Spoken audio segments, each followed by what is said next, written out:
You can all the time. take their horns to use as weapons. One horn becomes a lance plus one, and the other horn becomes a longsword plus Have you two. listened to the last video? Damn, what?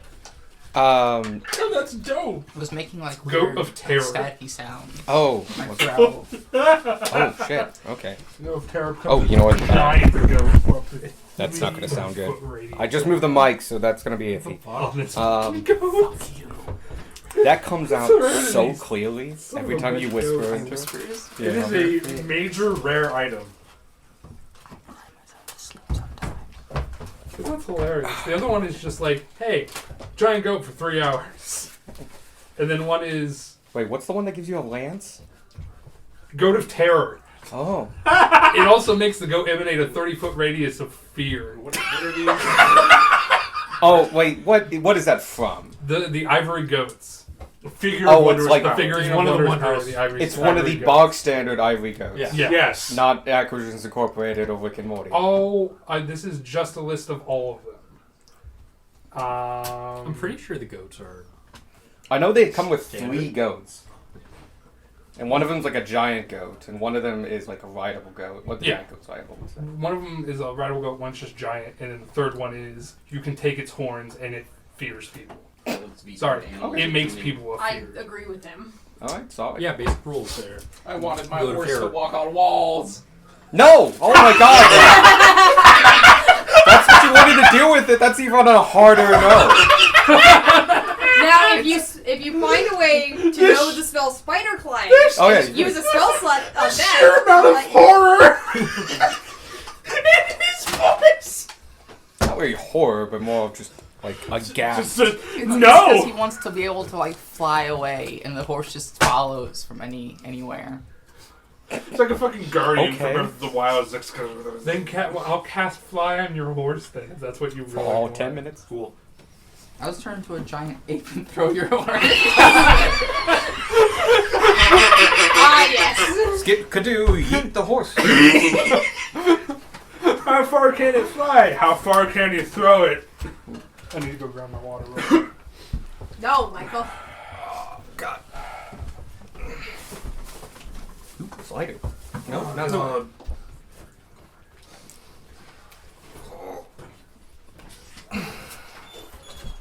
So I wrote a lot of lore, but I actually did not finish. But I have a good idea about everything. So it should work out. A lot of foolish shit. That's okay. I also started things that I didn't finish.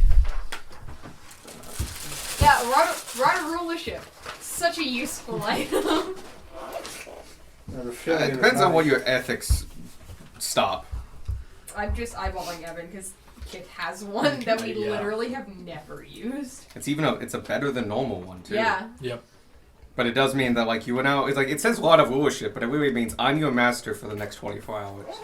You're a slave. You're a controllable It's a Rod of slave. Dominate monster. But only for Slave. people, right? I think Yeah. it's It's a shame because we like got it, Dominate and person. then we made rules saying it's unethical. We're not going to do it. Command obedience from each Why don't we sell it creature. then? Why don't you guys sell it? It's got to be worth something. Right? Probably. A nugget. Like, just a Also, then single someone big else will nugget. have it. Because Kip has it right now. Yeah, I think that is the reason. We didn't want anyone else to have it. Also, at the time we got it, we were not used to having items that good. And then we just forgot about it. When we got items that were that True. good. No, Kip just has it chilling around. Said Elf I think was a we made force it your yard? unofficial scepter. Said Elf Like, was it a is your force royal yard? scepter, you just never use the Yeah, magic because I part of did. it. I had it attuned for a Do while. it at level You had 12. it attuned. I think we used it at your coronation too.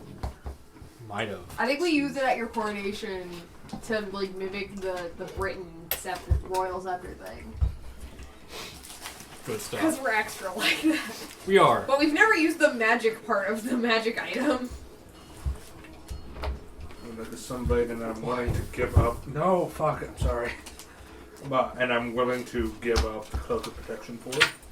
Oh yeah. If you could mark that page with Yeah, I'll just fold the page in half. no.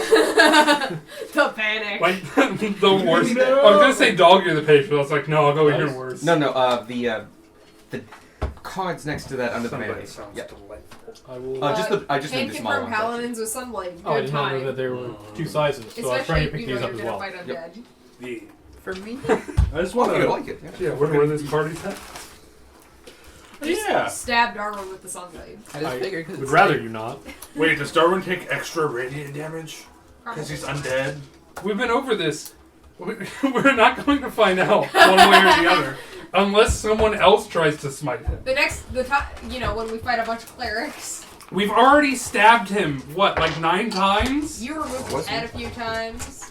Okay, but that was Look, consensual. you need to get So was possessed that. again, Yeah. and then wait for Gumar to smack the shit out of you. I'm not gonna wait. Yeah, if you I was wanna, gonna say. Yeah. If If you want to do it, you got to do it quick. Yeah, you can mark it with this commoner. I don't think I'm gonna use that often. Not long enough for them to matter. Crazy. It's like most of their stats are garbage. But I actually used the noble. Oh, you hit him? Oh, he's dead. It'd be more surprising if you didn't hit the commoner. You're still not the I same. choose to roll damage anyway. 34. Does that kill it? Probably. Actually, there was something I was thinking of doing for creatures and stuff like that. It was specific commoners actually that are particularly like they have no training whatsoever. I almost want to like lower the critical hit threshold I mean, you could. as a feature of like these are non-trained combatants. You could. I don't see a reason because the amount of damage we do on just a regular hit will kill a commoner anyway. But I could do it True. on other things. And But it's I fun. like rolling bigger numbers. I like making them explode. and it guarantees the like one hit out far more, which is just a way of demonstrating ability and stuff like that. We should get another potion of Thursday, elemental breath. Friday, Saturday. That worked out for us pretty well at the. I think it's Saturday. Having our melee people having long range options is nice. I think. Can I have a Specifically the paladin. Can I have a wand of fireball? You are a find it. spellcaster. How much I am a downtime have we spellcaster. I had? can use it. Like it Yes, was but 2 you days of can't make it traveling. not hit your friends. And then how much downtime at the end of That's those fine. days? Look, Quite a lot because you were actually going at a faster pace. what if I shove it it down the was- guy's throat? You got in at like 3 It and doesn't you went to work bed at out. like 10, so That, like and 7 hours. typically, there's better. It's Saturday. There's I think better it's options Saturday. for you than might fireball be. at a certain point. Last I noted it was Saturday. We've Yeah. done a lot We of can actually things on now. Saturday. 2 days of 8-hour travel. Yeah, but Yep. you want No, 2 days of kaboom. 5-hour travel. And then We have 7 We hours. can have the yeah. same then conversation 7 in hours of roleplay, downtime. but the answer is for you Across to be each day? saying. Yeah. It's gonna be no. Somebody else gets a lot of fireballs if we get one. Yeah, it's afternoon I never Saturday. get the cool shit. 7 hours each day, or 7 hours total of the 2 days? No, 7 hours each day. You were going really fast with 3 horses. 4 horses, actually. That's 4. That's 4, 5, 6. Before we reach the town? So 7. Okay. The last day of travel was a couple hours, but it was not really a time to do downtime stuff. There's a lot going on. What is the outside. date last week? We are starting in the afternoon of Saturday, Aldragary 6th, 1853. Yep. I will be shocked and awed if we make that last number change without just doing a massive time skip. Oh, the year. Yes. The 4th of February, I think. Last time we started, it was the 4th of February and the 4th of Aldragary. And then we traveled for a couple days. And now we're in Strigrim. Yep. Now it's the 11th of February. I thought you were about to say the 11th of Aldragary, and I was like, no, it's not! Eldridge Gary. I wrote down a lot of stuff I already know. I think I spelled that right. That's the easiest stuff to write down. And I needed to write down the stuff that like I need to Okay, prep. one more time. What is the date? Six. Today in game, it is Saturday, Aldragary 6th, 1853. And it is currently afternoon. We had lunch at a cafe last time. There were lots of pastries. Squark ate a lot of them. Sparky was exasperated. And you also got a rundown of kind of the political environment of Yes, Steuben. because we had the lunch with the lady whose Penelope. name is the person. Which Oh. I the got hand. this morning. Lady Penelope, Not yeah, this yeah. morning. Yeah, but Earlier. So we had lunch with her. We got the rundown of all the politics that are going on. We went back to Strubrun proper. We noticed that there was no petty crime, and then we went to an artificer's shop and putzed around for 45 minutes. We found out that Gunmar's Boots of Levet Oh yeah, 'cause it's a that's what fine. we. need to be edited. Is one crazy fucking illegal Oh yeah. that get up to 9, like how many years? I I think thought it it was 3. might have been 3 or something like Like that. 3 years to just having them. That's a significant part of Squark's life. It's a It's like about half of it. part already. of my life. And need to go to the capital to get those rebranded because they require like a 3D magic. They were made with Oh, a 3D magic. she can try it here. It's just you have She to. can try it, she just might not succeed. And she has a chance of destroying them. Yeah. Yeah. So if we want, But them, they are incredibly useful. I mean, they are boots It's of your fire. call because they're your boots. Yeah. I decided to just wait until capital. Oh, it might be a long time. Right there. The way we go. Alright, but yeah, you guys are starting off. You've entered the city. You've walked around the manufacturing quarter, which is basically all of Stuhlburn. You've noticed that it's incredibly packed.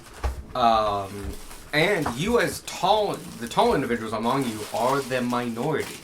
This place is packed with gnomes, dwarves, halflings, and they're all humans. A fair number of them, but this place attracts the shorter races, especially gnomes, who have made this place their kind of de facto home in the Empire, or one of their homes in the Empire.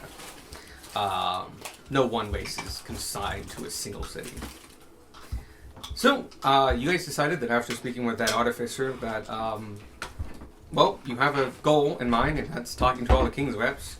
You also kind of wanted to get, like, a job, get some money. And you were told by Lady Penelope that fundamentally, if you want work, you should go to the fort, not the guild. As the guild is here as a representation, but the fort takes care of just about everything. As it's just training for soldiers. And fundamentally, they just go hard. And like, worst case worst, they can wave assault it. Whatever it is.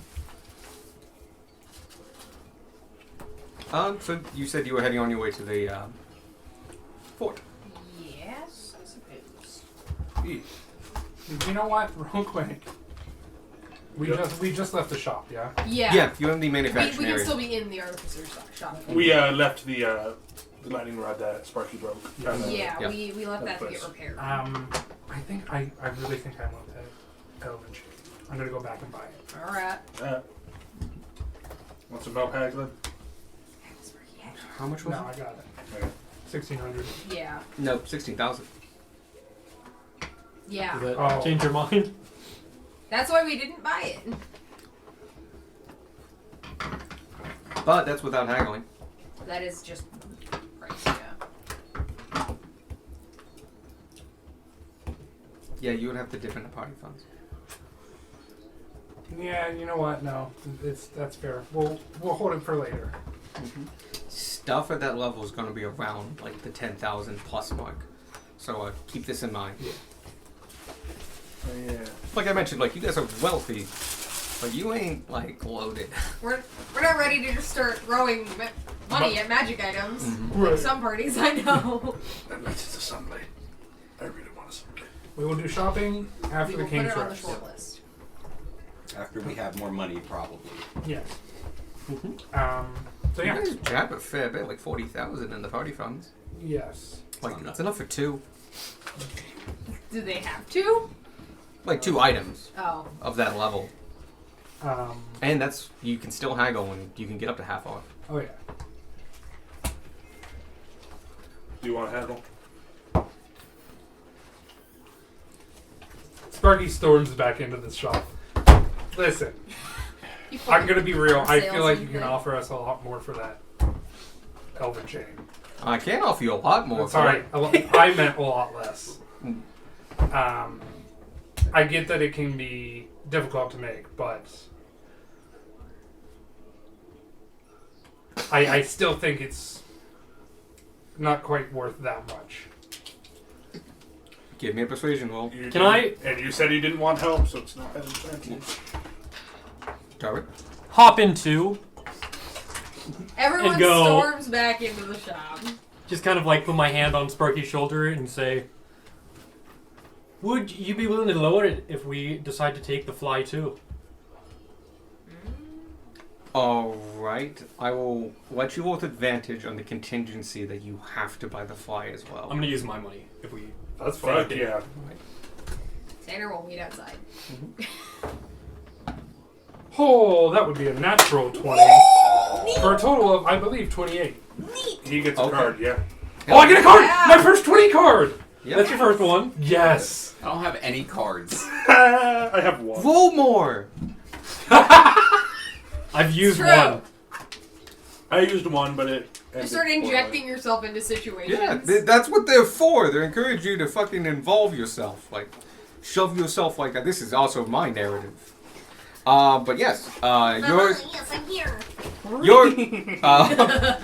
your like nonchalant, just abrasive plea towards like, hey, this is special, but it's not that special to the person who made it. Almost didn't go over very well until you said apparently that you also buy the fly, and she immediately kind of turned around. You get the feeling that she's been on having this fly for a long time. And she goes, you also take the fly? Yeah. Absolutely. It's weird that nobody wants obviously the best mount in the game. What fly? It There's is an a ebony fly figure. ebony fly figure that you can How dare turn you. into a giant fly that can be rideable for $12. I don't make the rules. I You're just not allowed to ride just- on the That cart sounds anymore. good. Why wouldn't people buy that? 'Cause it's a giant fly. That's not his mount. It's fuzzy too. How much Fly's was the the best giant mount fly? in the game. it was 6,000. 6,000. Roger is obviously the best mount. Well, alright. 6,000, and I'll drop the other to 8. Total 14. Deal. Do you have a saddle with the Cavalier? Oh, yay! I might. Well, not me, but I might know where to find one.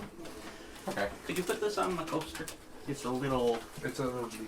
Come back in an hour or two, and I'll go step out and give you a price and a place to go.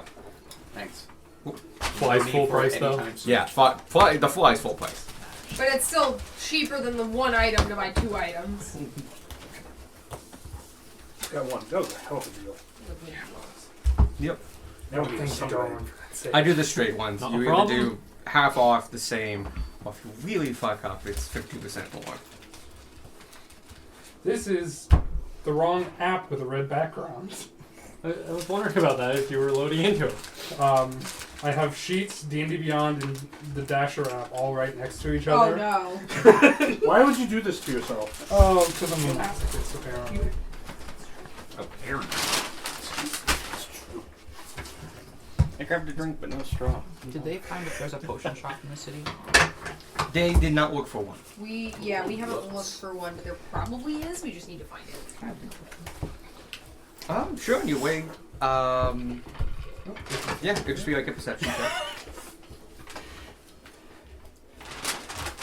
If we're going somewhere, I can just look along the way. Yeah.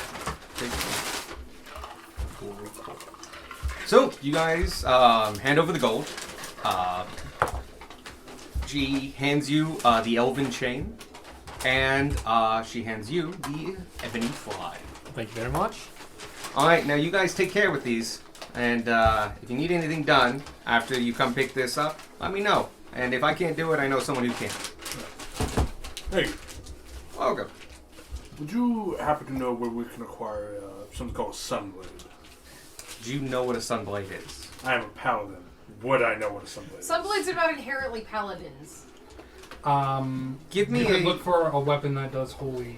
You could look for a weapon Yeah, that you does can radiant make it a damage. little bit more generic. Do you know where I can find a weapon that does, say, radiant damage? Ooh, there's a couple that do that. I know there's a mace that does it. There's a Some. sword that sometimes does it. They're not made here that often, but there might be one floating around. But you'll really find them further closer to the capital, but not actually in the capital. Let me see my map. There's a city that's known for their temples, and that's where it would be. Vasselheim. No. I think my map is over there. It might be. I might have kept it by accident. This one says Sparky, but you can use it. That's probably mine. If not, I'm It's yours now. There's Basic Town, Spring Glen Hollows. Spring Glen Hollows. Oh. Spring Glen Hollows will have Where's that? has a number of temples in it. They might have one or two. Oh, it's 2 cities away. Fuck. Where did you see Sunblade? Isn't that a major magic item? You would have to spend a day looking for it. So we could find it, Yeah. but it would be Okay. It'd also be probably way out of our price range. not 2 cities away. It's worth looking into. And you might get it in a treasure hoard. Mate. Alright, so you guys, but yeah, Spring Glen Hollow, that city is known for their temple district. So those kind of holy, radiant weapons and stuff like that, they might just have. But, you know, there might be one floating around the city. I know we make a lot of stuff here, so one may have come in or been commissioned from somebody. You'd have to look around, though. Okay. Can I roll my knowledge of, like, radiant type weapons or something? I will let you do an Arcana check. Okay. I'm not proficient in Arcana. That's Because fine. technically, even as a bad paladin, he probably still did radiant damage. Probably would have done necrotic damage, Oh, actually. yeah, fair. I mean, if you've smited, you've done radiant damage. I've got an evil paladin in another game. They still do radiant. We could have flavored it differently. Oh yeah, And yeah. changing damage types. Ha! 6. In your past life, you mostly used kind of bog standard weapons and stuff like that. The holy weapons are to fight evil, and usually mostly are good against undead or for conquering undead. Yeah. That's where they really shine. To you, they would have not had an inherent benefit, and other opportunities or weapons or magical items would have been to more pure benefit. Like, more warfare based. The radiant weapons are situational for mostly undead. And so, because that wasn't your purview, you were killing, humans and people and dragonborns. It wasn't your thing. You were just killing alive. So you might have known about some, but they were never something that you were offered or tantalized with by Tiamat. You bought a dude with one time. He did not succeed. Sure, well you have that. It looks shiny, so Gunmar sold it. You did know they probably, if you did, they probably do catch quite a big funds. They are, they're few and far between, and so they're a hot commodity among paladins. Yeah.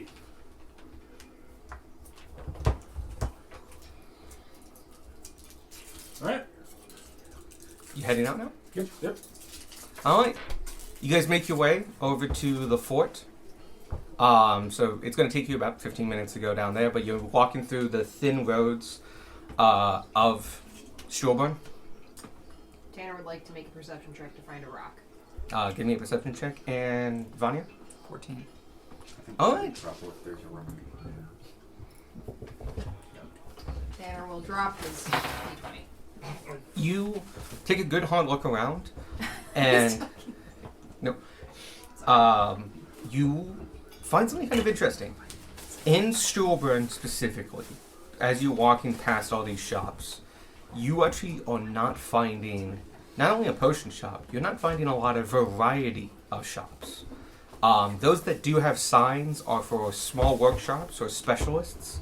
Other ones have kind of generic names as such and such manufacturing, this family manufacturing. Other ones are just known as like one-word monikers, and they're plastered all over the place. This is a place of workshops, building, manufacturing, to the point that it's kind of shoved every other business out of the way. In Sylvan, and in Sylvania, on the Witcher side, you did see a small alchemical shop, but it was, it might have some interesting things on it, but it looked very high end. advertised itself as La Chateau de Beaufort. And looked to me more based around, scents and perfumes, but it was it did have the symbol of an alchemical shop on the side.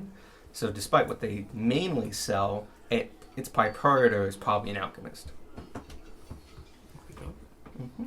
But you find it kind of interesting in Stolburn proper. No, it's workshops and tinker shops, to the point that it's shoved out everything. 14. You find a rock. Cool. How good is the rock? Tanner picks up the rock. We're gonna need this. What? Okay. We're going to the fort. We need this rock. Sure. All right. I don't know. Sorry, is there something going on that I don't know about? Hey, don't stone the soldiers, please. No. Taking a walk to the fort is polite. What? It's a weird empire history thing. What? And if I defaulted on the taxes, this will help. Understood. I don't think I've defaulted on my taxes though. Yeah. Empire's weird. What's a tax? What the fuck are taxes? Squark would also like to know. Squawk would naturally know about Squirrel taxes. taxes. Does That was not your purview. No, you don't know it. If you don't want to know, you don't have to. Gunmar has no idea what the fuck taxes are? Taxes are money you pay to the government so they can run public things like roads. Like the GER that we were just on. Question. Yeah. What if you were the government? You probably took taxes from people. I pay taxes. Just Yeah. point that out. Yeah, that's probably what I don't think was you called doing. them taxes. You probably called them like tithes or something. That's what that word means? Bribes. Yep. Occasionally. Now bribes are on top of the taxes. Beck probably would also understand the concept pretty quickly, but no, they didn't have taxes. Yeah, no, like I've just not heard the term before. Oh yeah. But like It's sharing not like- stuff among the tribe was very much a thing. Yeah, no, it's just like, what do you mean paying the leadership? Like he was like my second cousin. Here's $5 for lunch, Dan. Can you pass me my If mug? we wanted a path made, we I paid will. Jim to go stomp out in the field for 20 hours. Flatten the It's grass. fine, Jim. Actually, I did a lot of the stomping. That was Beck's whole job when, he wasn't needed elsewhere. But yeah, When he had a tribe. Turns out doing nothing but exercise is a really good way to train. it's a really good way to stay in shape. Yeah. I don't think that makes you better at swords, but okay. Depends how you train, I guess. Depends on what you're doing, yeah. You guys make it down. It's packed. Cannot overstate that enough. This place is wall to wall people. There's not enough room here. But eventually you get out to the main road where it widens a little bit. Specifically because the main road is kept clear of a lot of citizenry, so the carts can have free roam going through it. But there are specific crosswalks and stuff like that. And as you get to them, they actually are traffic wardens and stuff like that. There's one straw left. Evan, could you hand me straw? I don't. I will grab straw. There is straw. You may have straw. Yes? Anything you'd That like really to... got Michael like for to saying. Are you okay? Sorry, I just saw Evan's phone and he's just got a picture of a bug with a wall of text over it. How dare you call me out like that? In Offended. public. For the entire internet to hear. I couldn't contain myself. It was So, you guys make your way down, cross the main road, and keep heading south. This part of the place is still really packed with workshops, but you do know that after you pass the Gur to the south, it has a lot of the water wheels aren't the bigger ones, they're the older versions of water wheels, and this place is still super packed. But it's not quite as packed as the bigger water wheels that you came in and saw. They're all north of the stone bridges. So these are the older ones. And they're much more... they're still fucking huge. They just look reasonable in comparison to the ones that cross a river. But this place is still quite packed. It's just not nearly as packed. And this is older Storburn. As you come to the... It would be a right-hand hook, because you're going south. That road, as you come across it, right at the corner, you see 3 things of note. Directly in front of you is the entrance to the fort. This fort has big stone walls, and the entrance is actually a 40-foot high tunnel that goes about 60 feet.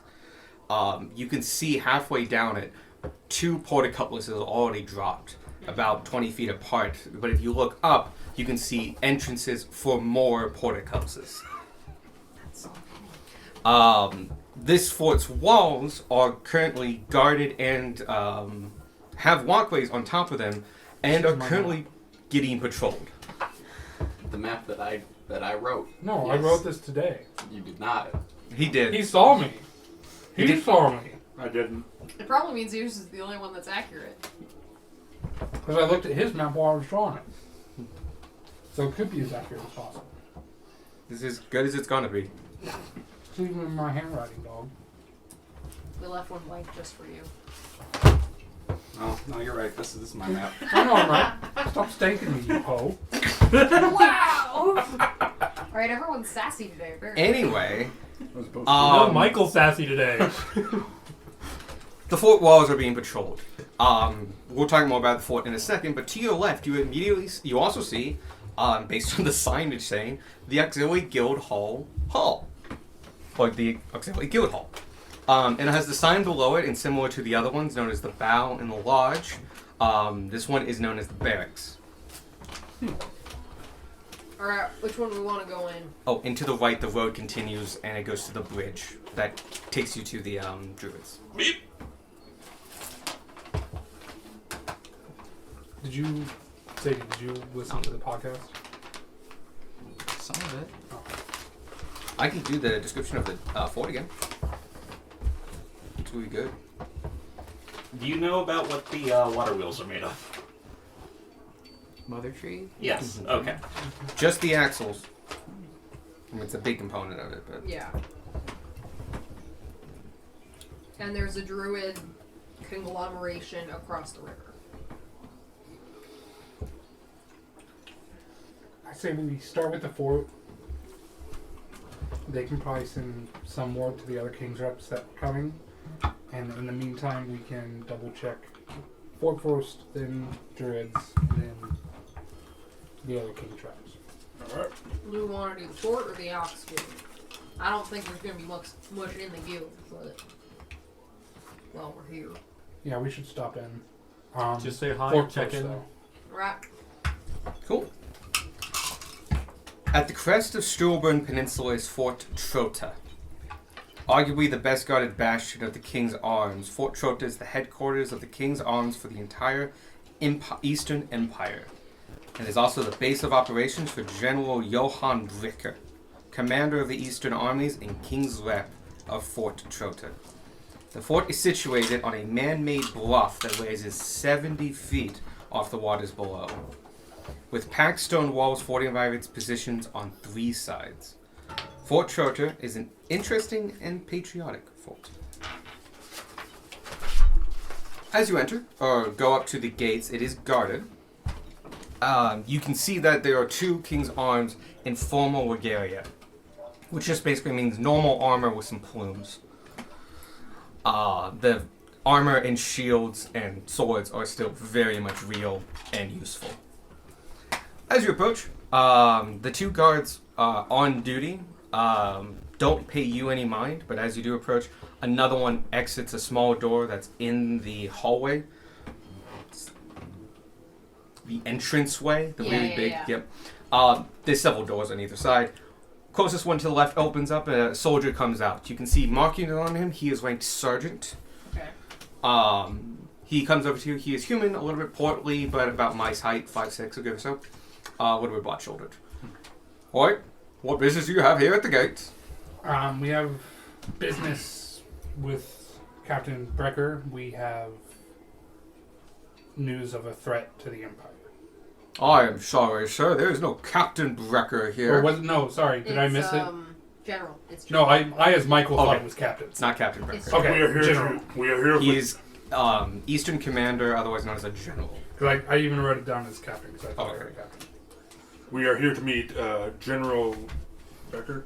Brecker. Brecker. We're here to meet General Brecker with news to threats to the Empire. All well and good. On what authority do you have here? On the authority of Or King's King. Rep. Well, our King's writ Rep is from- Bellefontaine. Yeah. And then I pull out the old ass letter that we got from Cantus, also explaining like our legitimacy Oh yeah. because we got one of those We're just too. collecting them. And this one is That's from cool. King's Rep Cantus of Richmond. He looks at the first one from Bellefontaine. That one is a writ of responsibility. Or no, sorry, Reputation. Writ of reputation. It basically means you're in good standing. He looks at him like, well, this is all fine and all that, Danny, but I won't get you an audience. And he passes that back to you. And then he reads the Richmond letter. And he reads it, and he can see the seal, and goes, this one holds a little bit more weight. Start with this one next time. And he hands that back. Understood. I'll get you an escort. They'll take you up to his office. He shouldn't be busy at this hour. Very well. You see him leave and come back, but a minute later with a corporal. Not a corporal, private. Because we're in the army, not the Navy. no, not a police force. Pirate, and I thought you meant like just the water. Private. Private. Yep. I also run pirate at first. I can do it. The private comes out and he goes, "Hi, I'm here to take you to Commander Breacher." He's gonna die. He's 100%. Lead the way, sir. All right, his red Very shirt. red shirt you have on. As long as as- he doesn't tell us about his like future plans, his backstory, his Or his family. name. Yeah. If we don't know his name, he'll live. Yep. his future aspirations, the girl he has at home. The unborn baby. Yeah. out there. What are you guys going to do when you get back home? I can't wait to see my mom again. Instant headshot. As you enter down the hallway, the two portcullises that have been dropped start getting Risen. Raised. Raised. Rosed. As you look up, you can see there are no less than 6 here to make a staggered approach into the one technical entrance to this fort. All other sides have no official entrance. They're sheer walls and cliffs. As you come inside, the fort is quite interesting. It starts as a green pasture, but immediately starts going up an incredibly steep hill. In fact, it switchbacks almost halfway up to accommodate that. And there are a couple side buildings on either side, including an archery range. Near the base of this is a stable that houses horses and other things like that. And on the other side, a small workshop for siege weaponry, fundamentally. Going up the walkway, though, you notice a couple things. For one thing, this entire fort, except for probably the grass that looks to be imported, is made of stone. It is solid stone, but it's not carved from stone. It is blocks that have been chiseled and sanded and put into place without mortar. These things have been puzzle pieced together, creating a massive, beautifully stacked, incredibly penetrable stone fort. You also see a couple other things. One, the stones come in different colors and shapes. Some are big, some are small. The outside perimeter is dominated by 2 major towers with flat tops that you can just barely see the gleam of metal off of the 2 giant pieces of war machines that are on top of either one. On top of that, you have the fort itself, a main octagonal building, thick-walled, with branches coming off of it, and you're heading towards one of the faces that is the main entrance.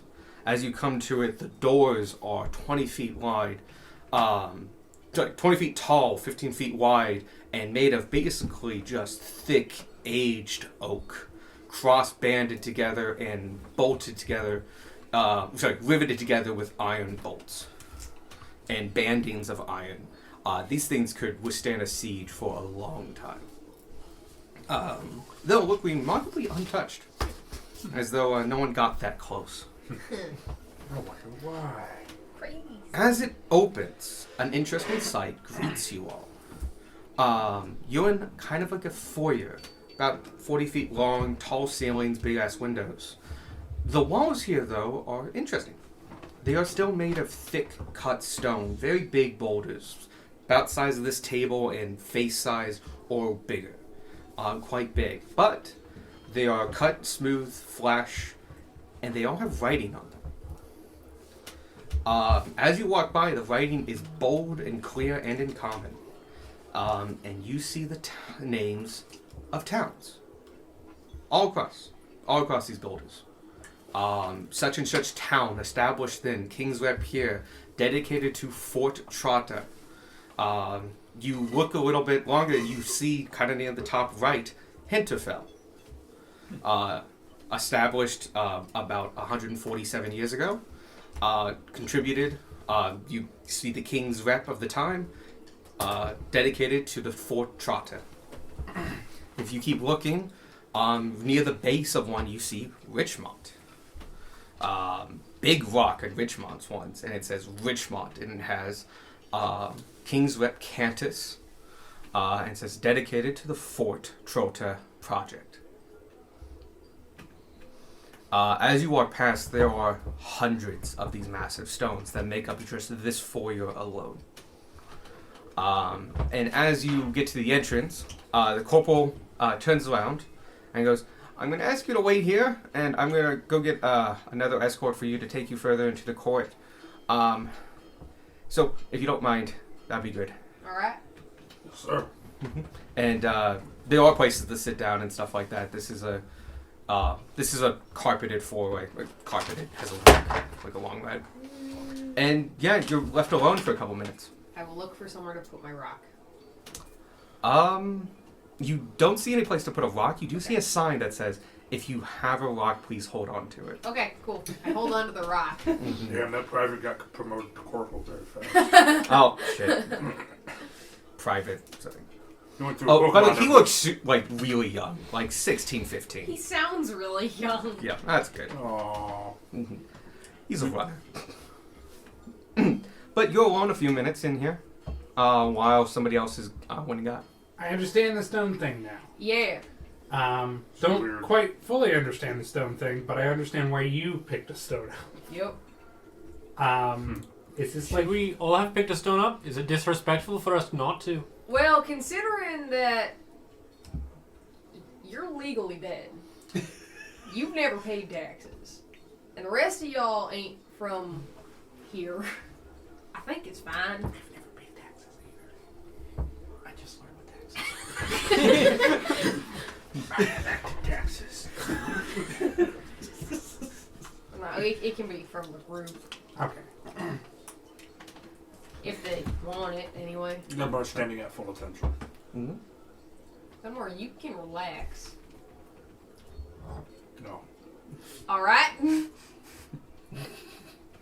And with that, another individual comes down. He looks to be older, in his mid-30s. His stripes put him as a staff sergeant. Alright, I've gotten word from Sergeant Gates. Is his first name Bill? No. Oh, because he's at the protect damage. I see you've gotten permission and right to talk to the commander. Alright. I'm Staff Sergeant. God damn it, I almost called him Henry. There could be more than one Henry in the world. Oh, not anymore. Yeah, 4 of them are in Richmond. I'm Caleb von Bon. Geist. Sir? I am, oh god, there's a word for this. I almost call him confidant, and that's not it. Aide de camp. I'm aide de camp until to Commander General. Both of them work, actually. Command... Brecker. Brecker. God, you know what? I have names for a reason. That's why I have this thing. Brecker. I made the camp to General Brecker. If you would follow me. As you walk into the foyer, you can see this is branches off into several different hallways, mirroring the octagonal pattern of this fort. But through one of them going north is actually a staircase. While it enters, it just goes up, backwards and forwards, backwards and forwards. There is a skylight some 80 feet above you. It depicts a scene of the founding of the Empire. That it's like a dramatization tale in stained glass. Darwin's like, that's wrong and that's wrong. I was That there one's for that one. That one's surprisingly accurate. With your eagle eyes, you can see it. The rest Yeah. of you, it's actually like, oh, they made this kind of fine, and that's making it blur all together when you're 80 feet away from it, Yeah. looking up, and it's like, it's pretty. Like I the guess. roof of the Vatican. Yeah. I've seen the roof of the Vatican. This is clearer than the roof of the Vatican. They use magic to help make this. Because you have big ass black lines, that's the lead that holds everything in place, but they try to be like really deep and detailed with it, and it's just blurring all together. Can I tell how close the story is to the actual? You can, because you know the story. Yes. Like roll or no roll needed? Do you want to roll? It will give you the chance of failure, but I will say there's not necessarily a roll needed. But you might really succeed and get something extra. Or you can get a 20 and get a card. Oh yeah. I'm a risk it. Or you can get a 1 and get a card. Biscuit That's- for the biscuit. He gets the card. You will not get a card. Oh. Good, yeah. Yeah, 21. Nice. What you roll? I rolled a 13. Okay.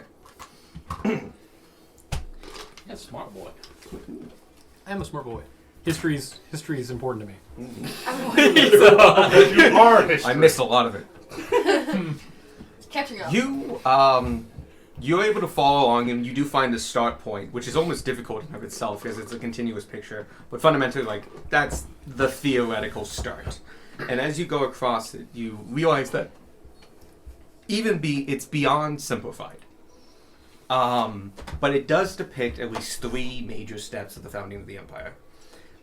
It denotes that the fact that the first emperor, who is Edward Eldridge, the father of Aldrich, conquered places. It shows battles and winnings and stuff like that. It shows hand to hand.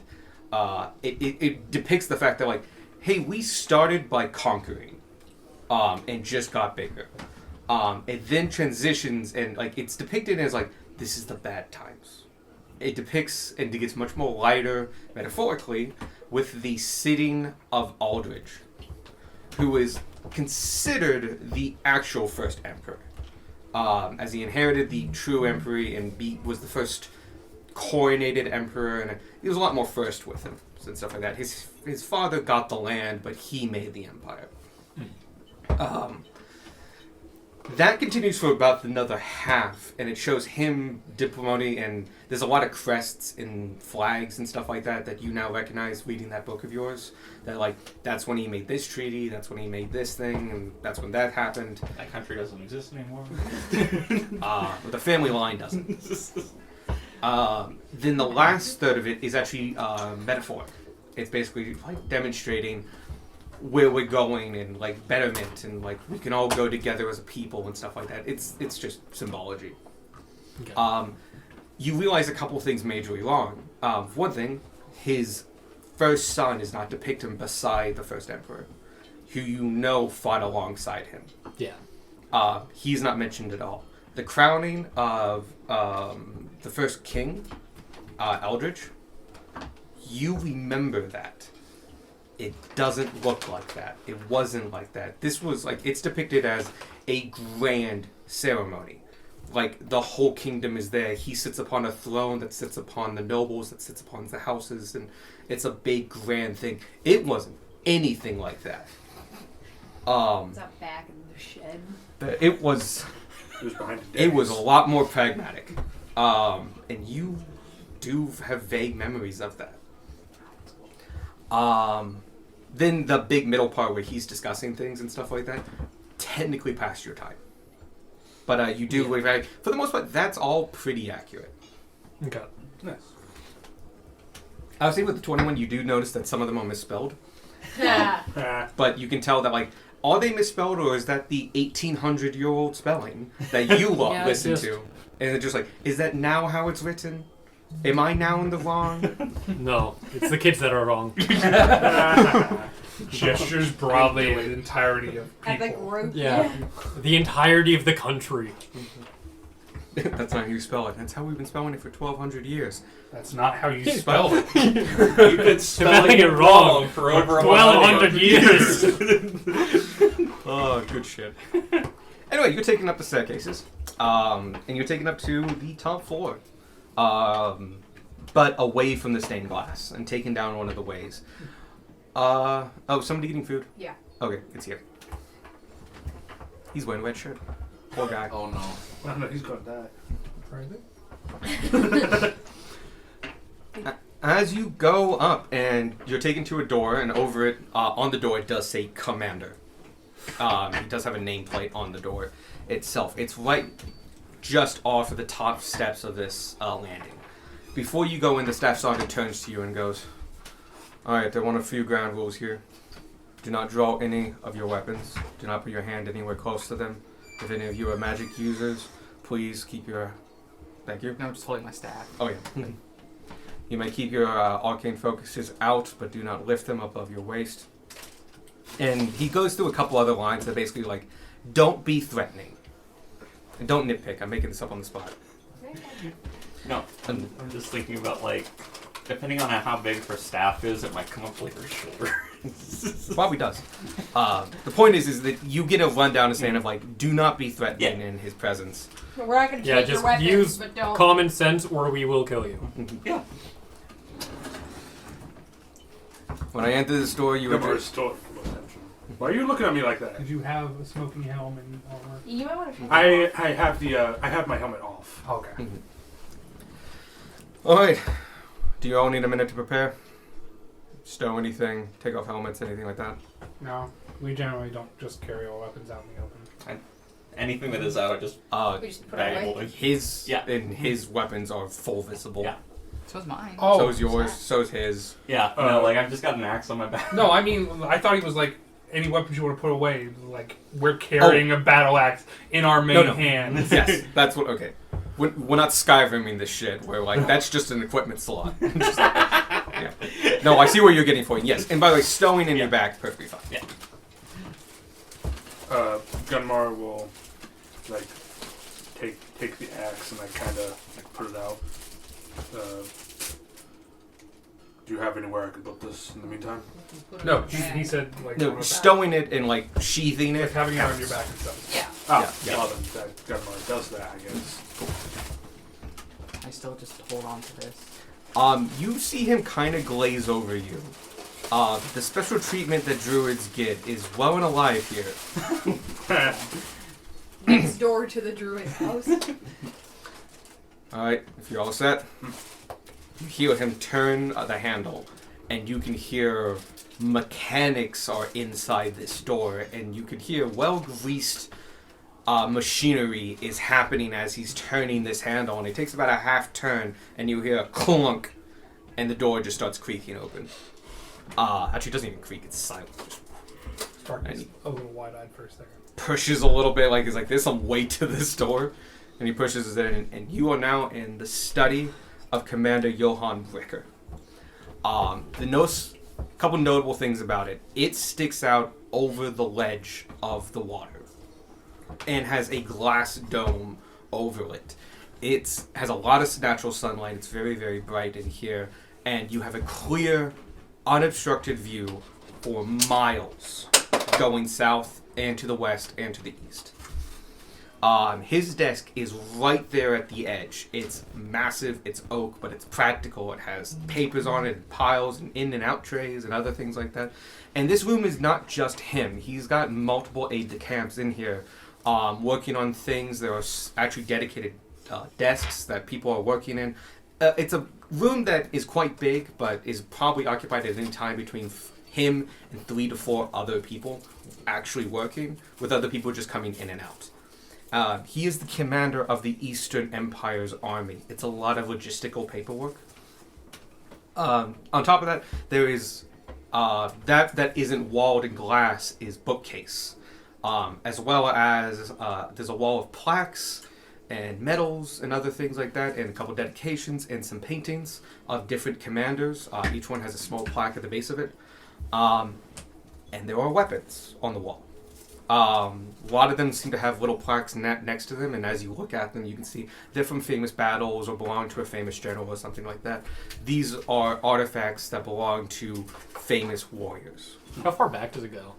About 400 years. That one's a Star Wars.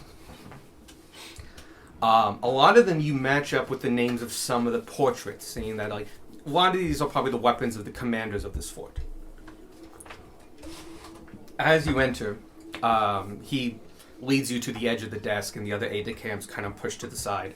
And you have the attention of General Johann Blecker. He is an older gentleman, I'm going to give you his age. He's 59. Okay. Human. And was probably once bulkier, but still is a very large gentleman. He sits behind his desk and he has his hands on it, and from it you can tell that like he's a tall individual. Even though he's sitting down right now and behind this massive desk, it gives him a proportionality. But now that you're like within feet of him, he's a tall individual. He's sitting down though. He's got white hair. He's got wrinkles on his face. He looks like a man who has started his day with stress and didn't turn it off. He's a tired individual. So kobolds in his town. What else? He is in full plate mail, but you can see that it is a form of ceremonial plate mail. It's still plate. It's just lighter. It's fancy plate. Because he fancy. Mm-hmm. Bring out the fancy plates. As you look upon him, he does have a small beard, completely white, and he's bald on top, but has the like ring of hair on him. He's got his eyebrows aren't too bushy, but his eyes are piercing. He's a man who has seen a lot, has been through a lot, and got to his position by doing a lot. And now he has the weight of half the army on top of him for this entire empire. And he's a man that feels the weight. As he sees you approach, he looks at you all and he has his arms on his desk and he speaks, and he has an incredibly deep voice, not one I can actually truly replicate, but he's elegant, eloquent. And he goes, "I've been notified of your arrival by my sergeants and your letters of writ. I hear that you have some news for me and the other king's reps of the area." That we do. And I must warn you, it's not going to seem very credible at first. We do have proof and ways to prove to you. Gave the pot to. Yeah, no, I know. We've got other ways. Okay. But the bulk of it is we have stumbled upon a dire threat to the Empire at large.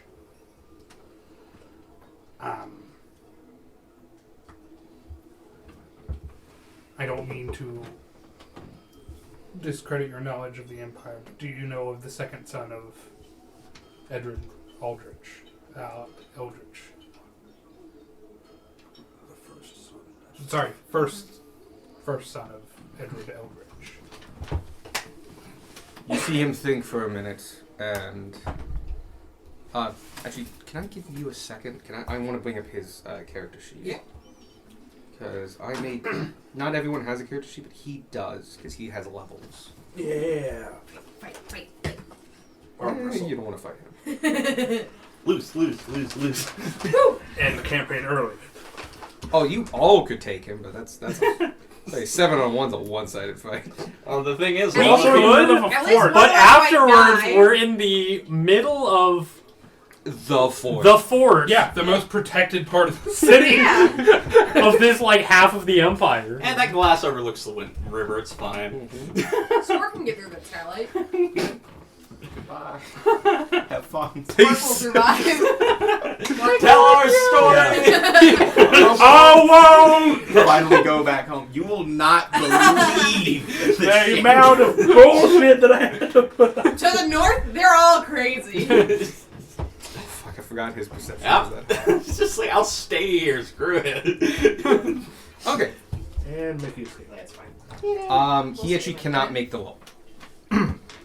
That knowledge is incredibly rare, so there is a minimum to it. He is proficient in history, but he is Not as proficient as Darwin. Hey, let's go. no, not able to. He got really high. It's a very, very closely guarded secret. That, anyway. That we're telling everyone. Well, not really a secret, just a bit of knowledge that has never come up and never been It pertained. sort of got lost to time. Mhm. 1800 years will be that too. Can't say I have. As far as I know, Edwin Aldridge. Oh my god. Aldridge. Edwin Eldridge. Only had one son. Well, something that has been slightly stricken from the history books, it appears. Not only was he not the first son, there are two sons. Were two sons. And the first one was not the one to take the throne. As you can imagine, this caused some strife Mm-hmm. between Aldrich and Ty, I believe his name was. Yeah, it was Aldridge. Ty. And the long and short of it is, and this is the part you're not going to believe, Ty Eldritch, the possible necromancer brother of the second emperor,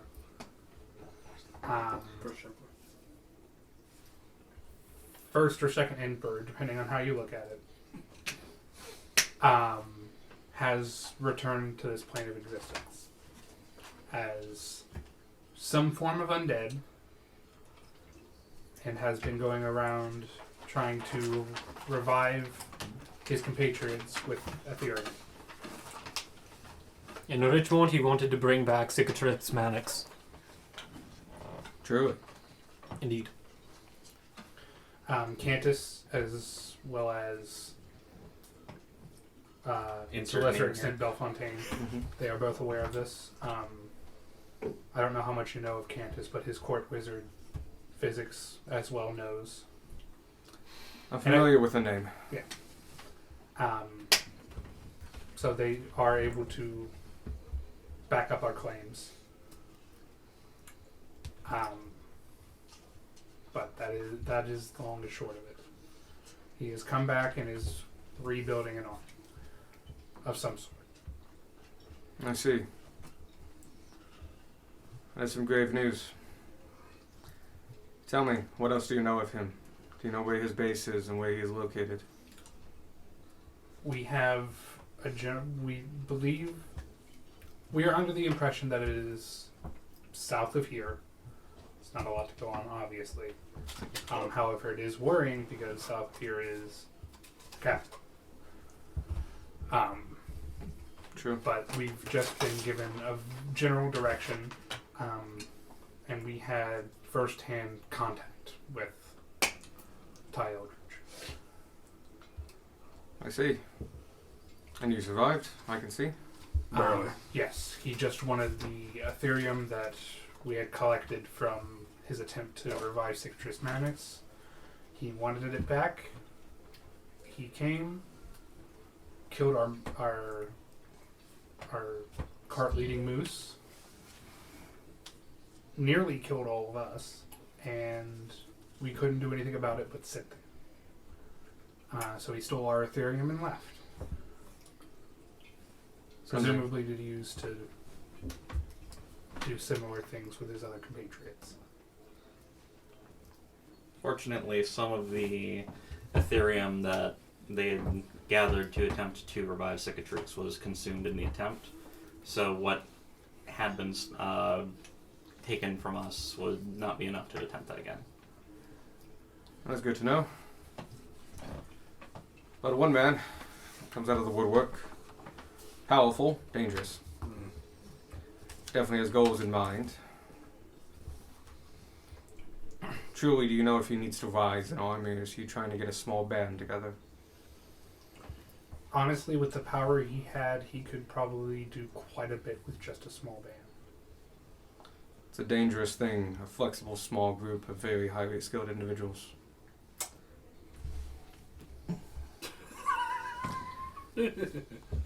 We will keep a lookout for this, and given the names that you have given, I will take your consideration seriously.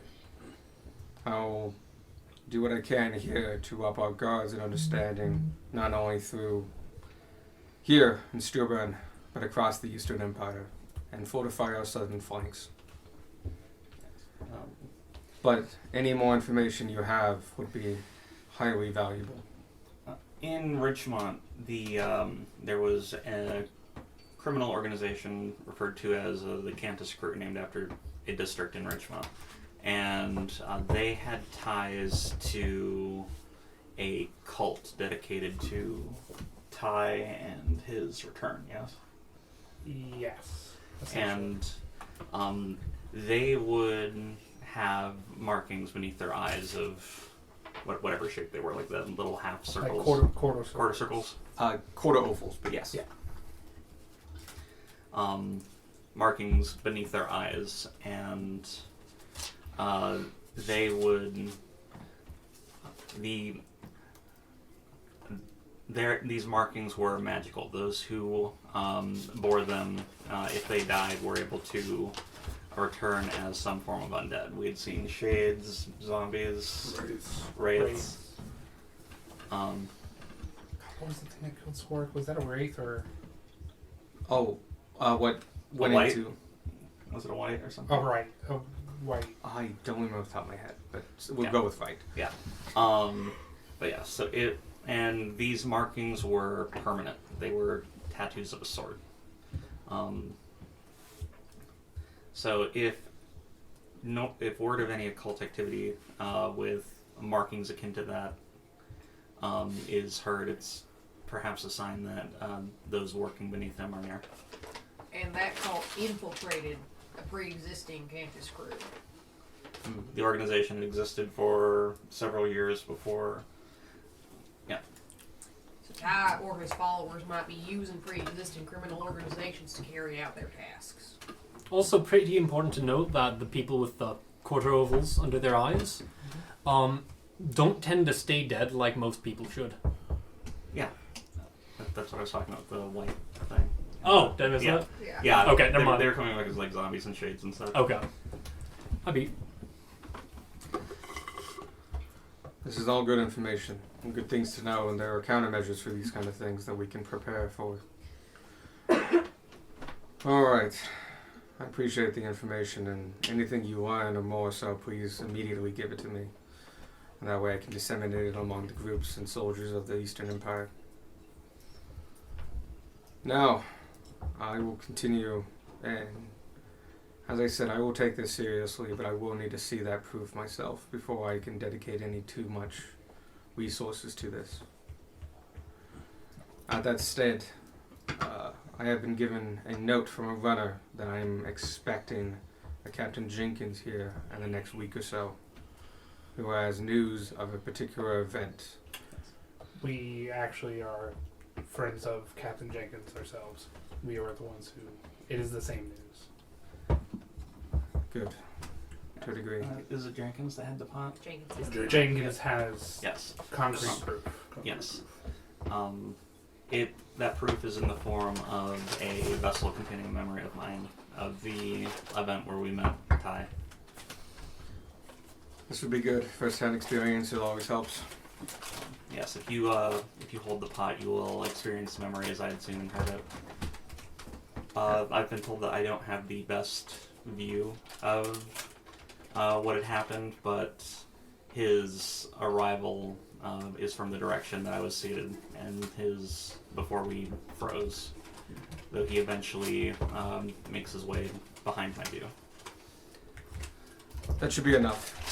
Especially if we can see a demonstration of his power, or even him just casting a spell. That can give us quite a bit of insight.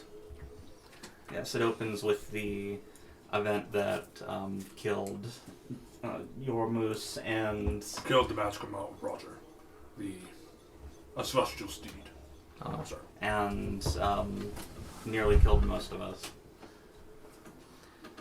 I'm good to hear that you live to tell the tale and are telling it.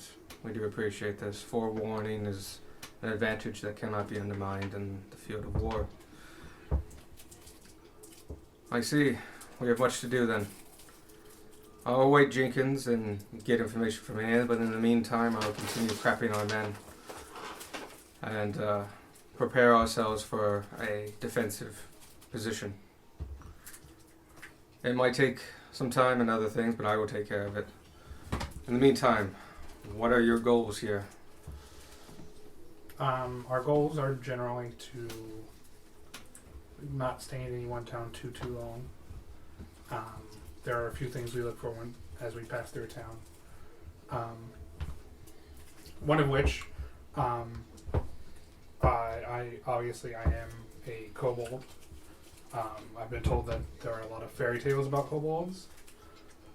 However, some exist in the sewers of cities and other such places like that. And this city itself has shown signs of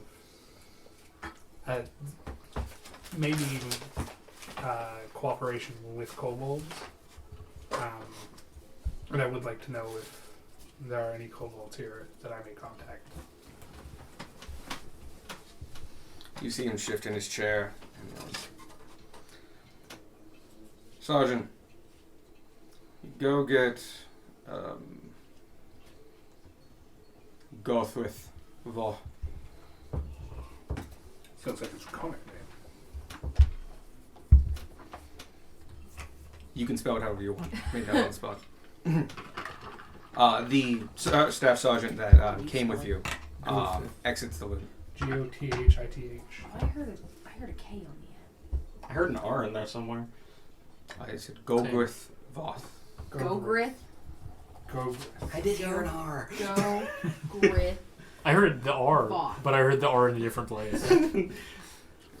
Look, I made it up. That's okay. Fair. Yeah, No, that's no, fine. It's a good made-up name. I am We're made just it. making sure that the notes match. Good. This is an us problem. Here, let me show you something. And he stands up. And you guys all realize a couple things. For one thing, he's more than big. He's 7'2". And proportionally, the exact same proportions as any other man. Which kind of tricks the eyes. It makes him look not as big as he is, especially near this table and chair that's designed for him. He's not tall, he's not wide, he's not like massive and bulky. He's just tall, like you took the corner and took it. Yep. Kind of like Shaq is actually. Shaq has the same kind of illusion where he's proportionally just massive. And he's quite old, so he's actually not super built. I mean, you can see that underneath kind of... Well, actually, no, he's fully armored, so you can't see much, but he doesn't look like he's bursting out of this armor. But he also has no trouble moving within it. He takes you over to one of the bookshelves. You've passed paintings and weapons and other things like that, all those seats and desks and stuff like that, and he takes you over to one of the bookshelves. And he looks at you and goes, I was raised on the fairy tales of the kobolds. They were some of my favorites as a child.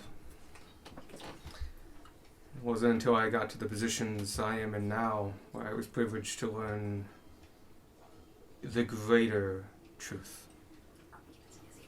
and he picks a book. And if you look at that book, it does say it is a collection of fairy tales. That you know for a fact, at least some of these have the Cobalt ones. Yeah. And he pulls it. And you hear the clinking of machinery and the door opens, or the bookshelf opens out inward.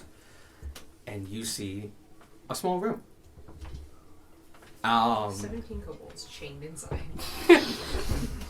I Get did in. briefly think about that. Time to add you to the collection.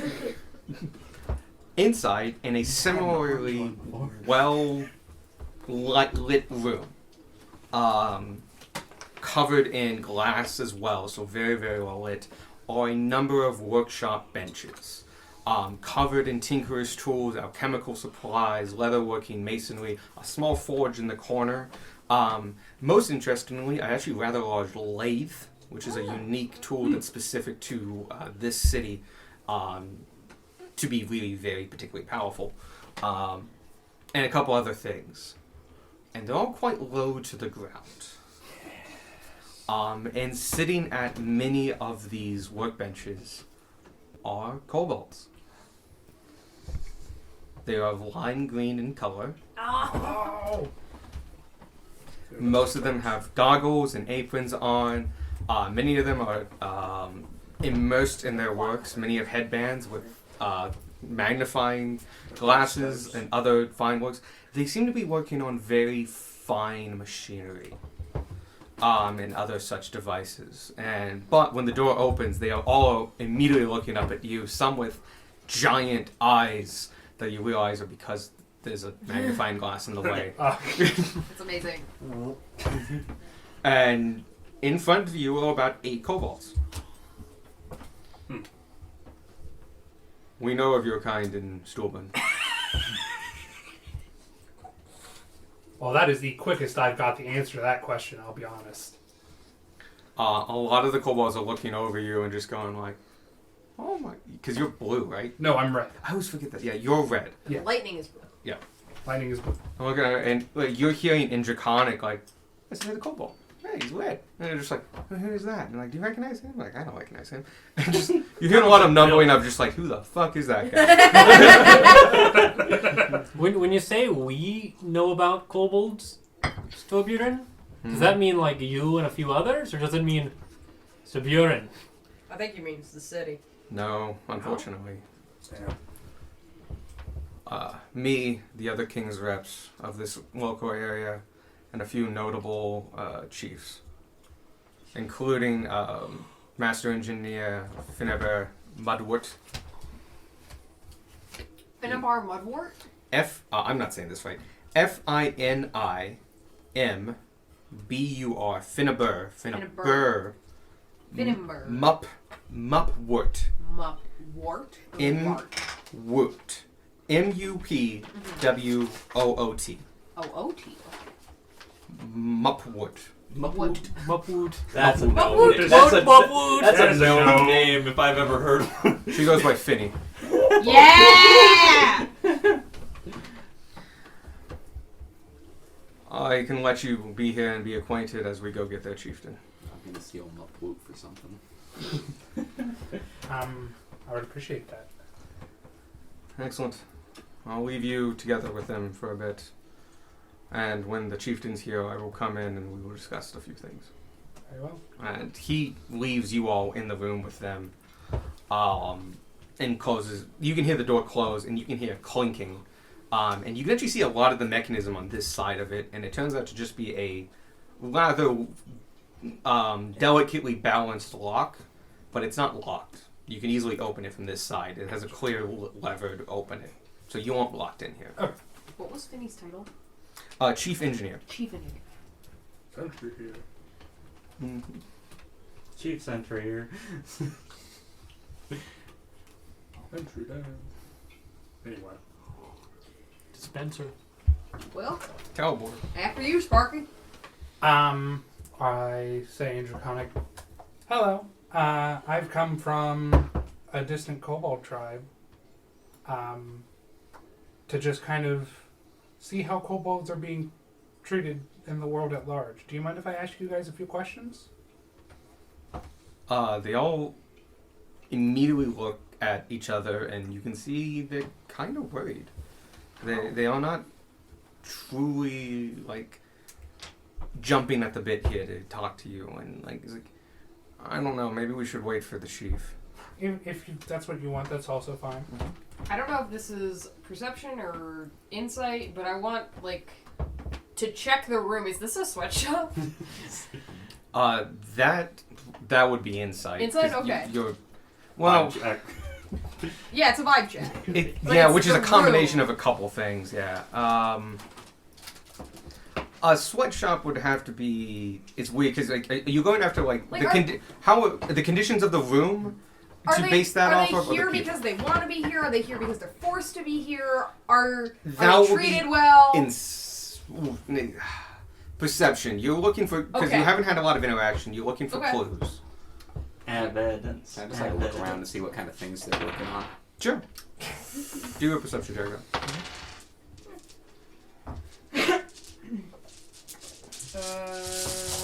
15. Okay. I did have to make that better. 1 second. Just great. You're good. You're good. 19. Oh. 23. Nice. With a 15, you get a good lay of the land. This is definitely a workshop. It doesn't feel sweatshopy. I'll at least Okay. give you that with a 15. This is not like built for efficiency and like cost cutting and stuff like that. They are not packed in here. There's Okay. plenty of room and stuff like that. There are tools not being used. Things are organized. In the corner is a small place where like you can see a kettle, where they obviously like make some teas and stuff like that. And there's more than one exit out of this room. It's not just this door. There's actually another door. Okay. They don't seem particularly terrified for their lives. No, they look, A like little nervous. yeah, but, nervous, and they look at kobolds. And the biggest difference you see between the kobolds that you have seen beforehand, these are all wearing basically miniature commoners' clothes. Okay. So they wear pants with holes cut out for the tails, shirts, suspenders. Some of them even have sweaters on. A number of them have aprons on that are leather that like go over everything and have pockets and stuff. Some are wearing tool belts and stuff like that, but they are all clothed, Okay. which is unusual. Yeah. It's not something you've seen clothing on kobolds. I mean, that's a common thing, but it's a traditional form of clothing usually, or it's a It's usually like tribal. yes, Yeah. and it allows for a lot of freedom of movement. It's not really for modesty; it's for showing off or expression. Demonstration like that. But technically, you could walk around naked, and technically, you wouldn't feel out of place. They are covered up like a human would be covered up. Gotcha. Or like a halfling would be, actually. You see with a 23, everything that Tanner saw, but with a 23, I will let you kind of get a good sense and look at what they're working on. It's intricate stuff. Very finely balanced, very interesting. And you can see that each one has a tiny little pot at their stations. It's one of the one unifying things. And you can see that it has a cover and a tiny little spoon, but one has the spoon out. And you can see on it a shiny, powderized green powder. That sparkles just a little bit in the light. Other than that, you also see some of these people are not just building into stuff, but are engraving and doing other things like that. And some are working on tiny little balls of things and stuff like that. But at least one is working on an actual weapon. It was a longsword.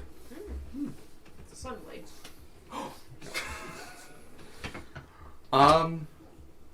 But that's what you all get. No, we just haven't seen a lot of kobolds, Just Well, I mean, you guys are the third tribe that I visited. wow, that many. Yeah. Out of the 4 towns that I visited, I was raised in one. and 2 of them, including yours, have had kobolds kind of underneath it, sort of. Like underground? Yeah. Yeah. Weird. Where do you guys live? We live here. In the fort? Yeah. It's your place to live. The ones where I come from, we actually... Like technically we were on the ground, but like we're above the ground, but underneath this ground. We live in the mountain. We live on the cliffside. Gotcha. I've actually worked together with cities and kobolds to bring some of the kobolds to the surface and like out in the bright of day with the humans and halflings and such. That's nice. How'd they take it? Excuse me. So far, pretty well. Surprising. Okay. It helps that the leaders in charge typically know about the kobolds. Like in Richmont, the kobolds there were integral to the sewer system. Oh. They basically ran it with... That sounds disgusting. Not as bad as you think. That's how mine was also set up. I see. We live in sewers. Yes, most of the tribes, it seems, live in sewers. But that's part of what I was hoping to relieve. I made it so where they're welcome above ground as well as below. I see. Huh. Honestly, living underground could solve a lot of the housing problem that's going on here. I don't know. We all fit. I'm thinking of like Chicago or New York. Is like just move into the sewers. There's space. No, I mean like dig something like No, dig a underground separate cities area. are a thing. Yeah. Yeah. There's like one city in Australia that's like that. I hear I hear the dwarves do it like that underground. Yeah, but they don't live below a water table. Fair. That's fair. They live in mountains. They cheat. I like this guy. He's got opinions. But yeah, I've just been kind of going around seeing how other tribes of kobolds are being treated, whether or not they want this. I'm basically feeling things out. My idea is a world where kobolds are considered among the goodly races and not just fairy tales. I see. A little kumbaya, but I get you. Yeah. But I basically just want to see if you guys are like okay with where you're at, or if you want to be part of the surface, or Okay. I just in think a broader sense. you want to talk to the chief. Yeah, He can speak for all of us. I think, and then you can hear the noises of the door going. Like, he's probably there. We're gonna get back to work. All right. Sorry to No. take your time, but Yeah. thank you so much for talking. with me. And they all legitimately go back to work. Of just kind of like some of them are hard focusing on and They got hardly paid stuff to attention do. to. As the door opens, you are once again greeted with the giant that is Johann Brecker, and coming up to like below his knee is a decently elderly kobold. Hard to tell, but he's wearing a full apron. He's got a whole belt of tools on. He looks a lot like the other kobolds, except for the fact that you can tell that A, he's older, and B, he's got a kind of a distinct kind of Newsies cap on, but you can see different tabs along it and stuff like that. And he's walking forward and like, Johann, you know, I do not like being taken away from my work. This better be worth my time. And like, who the fuck are you? These are my favorite. I am Sergeant Sarkonis, and he knows that means lightning stricken. Of the Hinterfell kobolds, and I've been going around to various different cities, seeing if there's kobolds there, and seeing how they're doing in general. I see. Alright. Johann, you can leave us. We're going to be okay.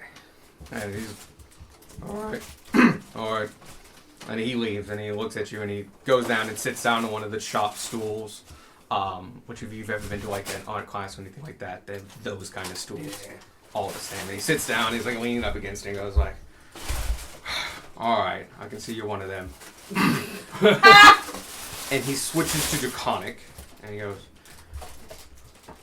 my full name is Garthox Volhoth. The same one you were given. Gogrith Voth. Thank you. Gogrith Voth of the Potelli tribe here in Stulben. You know Potelli means makers. How do you spell that tribe? No idea. Okay, how did you spell that? P-A-T-E-L-L-Y. T-E... L-L-Y. Sure. I am, and you can see like the exacerbation / kind of like we don't have a good Almost example. like he's been through this before. No, more like somebody who is part of like a culture minority who's been like shoved up and like I'm doing this because technically like I'm Polish, but like I've been raised in Brooklyn my whole life and I don't feel Polish. This guy is like that with kobolds, and it's like, yes, that's my official name. I am chieftain here of the Potelli tribe here in Stulben. Look, can we go back to common? My Draconic's kind of rusty. Oh yeah, no, that's fine. All right, and so you hear him switch back. All right, my preferred title is Senior Engineer of the King's Arms, rank 3.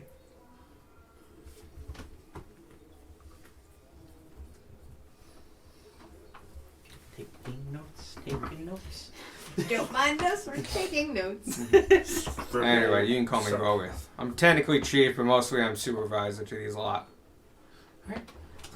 Well, I just had a couple blanket questions, really. Sure thing. The tribe I come from... Quick rundown. The tribe I come from lived in the sewers. I got struck by lightning, realized didn't really like that for the tribe as a whole. Convinced our chief to work with the mayor of the city, and we started a Project Works project in conjunction with the humans and halflings above. Mm-hmm. Built a water wheel, and I decided that you built a water wheel? Yes. How'd you make it? And Insert Sparky gets completely derailed. Yep. Like he was going so well, and then he's like, "Oh, we did this, Technology. and it's not quite as grand or amazing as this, but blah blah blah." Comparing it. He was half listening up until the point you said water wheel. At which point he didn't just like, all right, tell me how you do it, tell me. And it's like you're trying to explain to a master plumber how you plumbed a new house for the first time, and he's going like, all right, I see what you did there. It's like, all right, it's not the fastest way of doing it. You did it right, that's fine, but you could have done this, this, and this, and this, and you're just like, Give you notes. oh yeah, he is critiquing the shit out of you. Tanner leans over to Beck. Is this what they talk about when they're talking in Draconic all the time? Yes.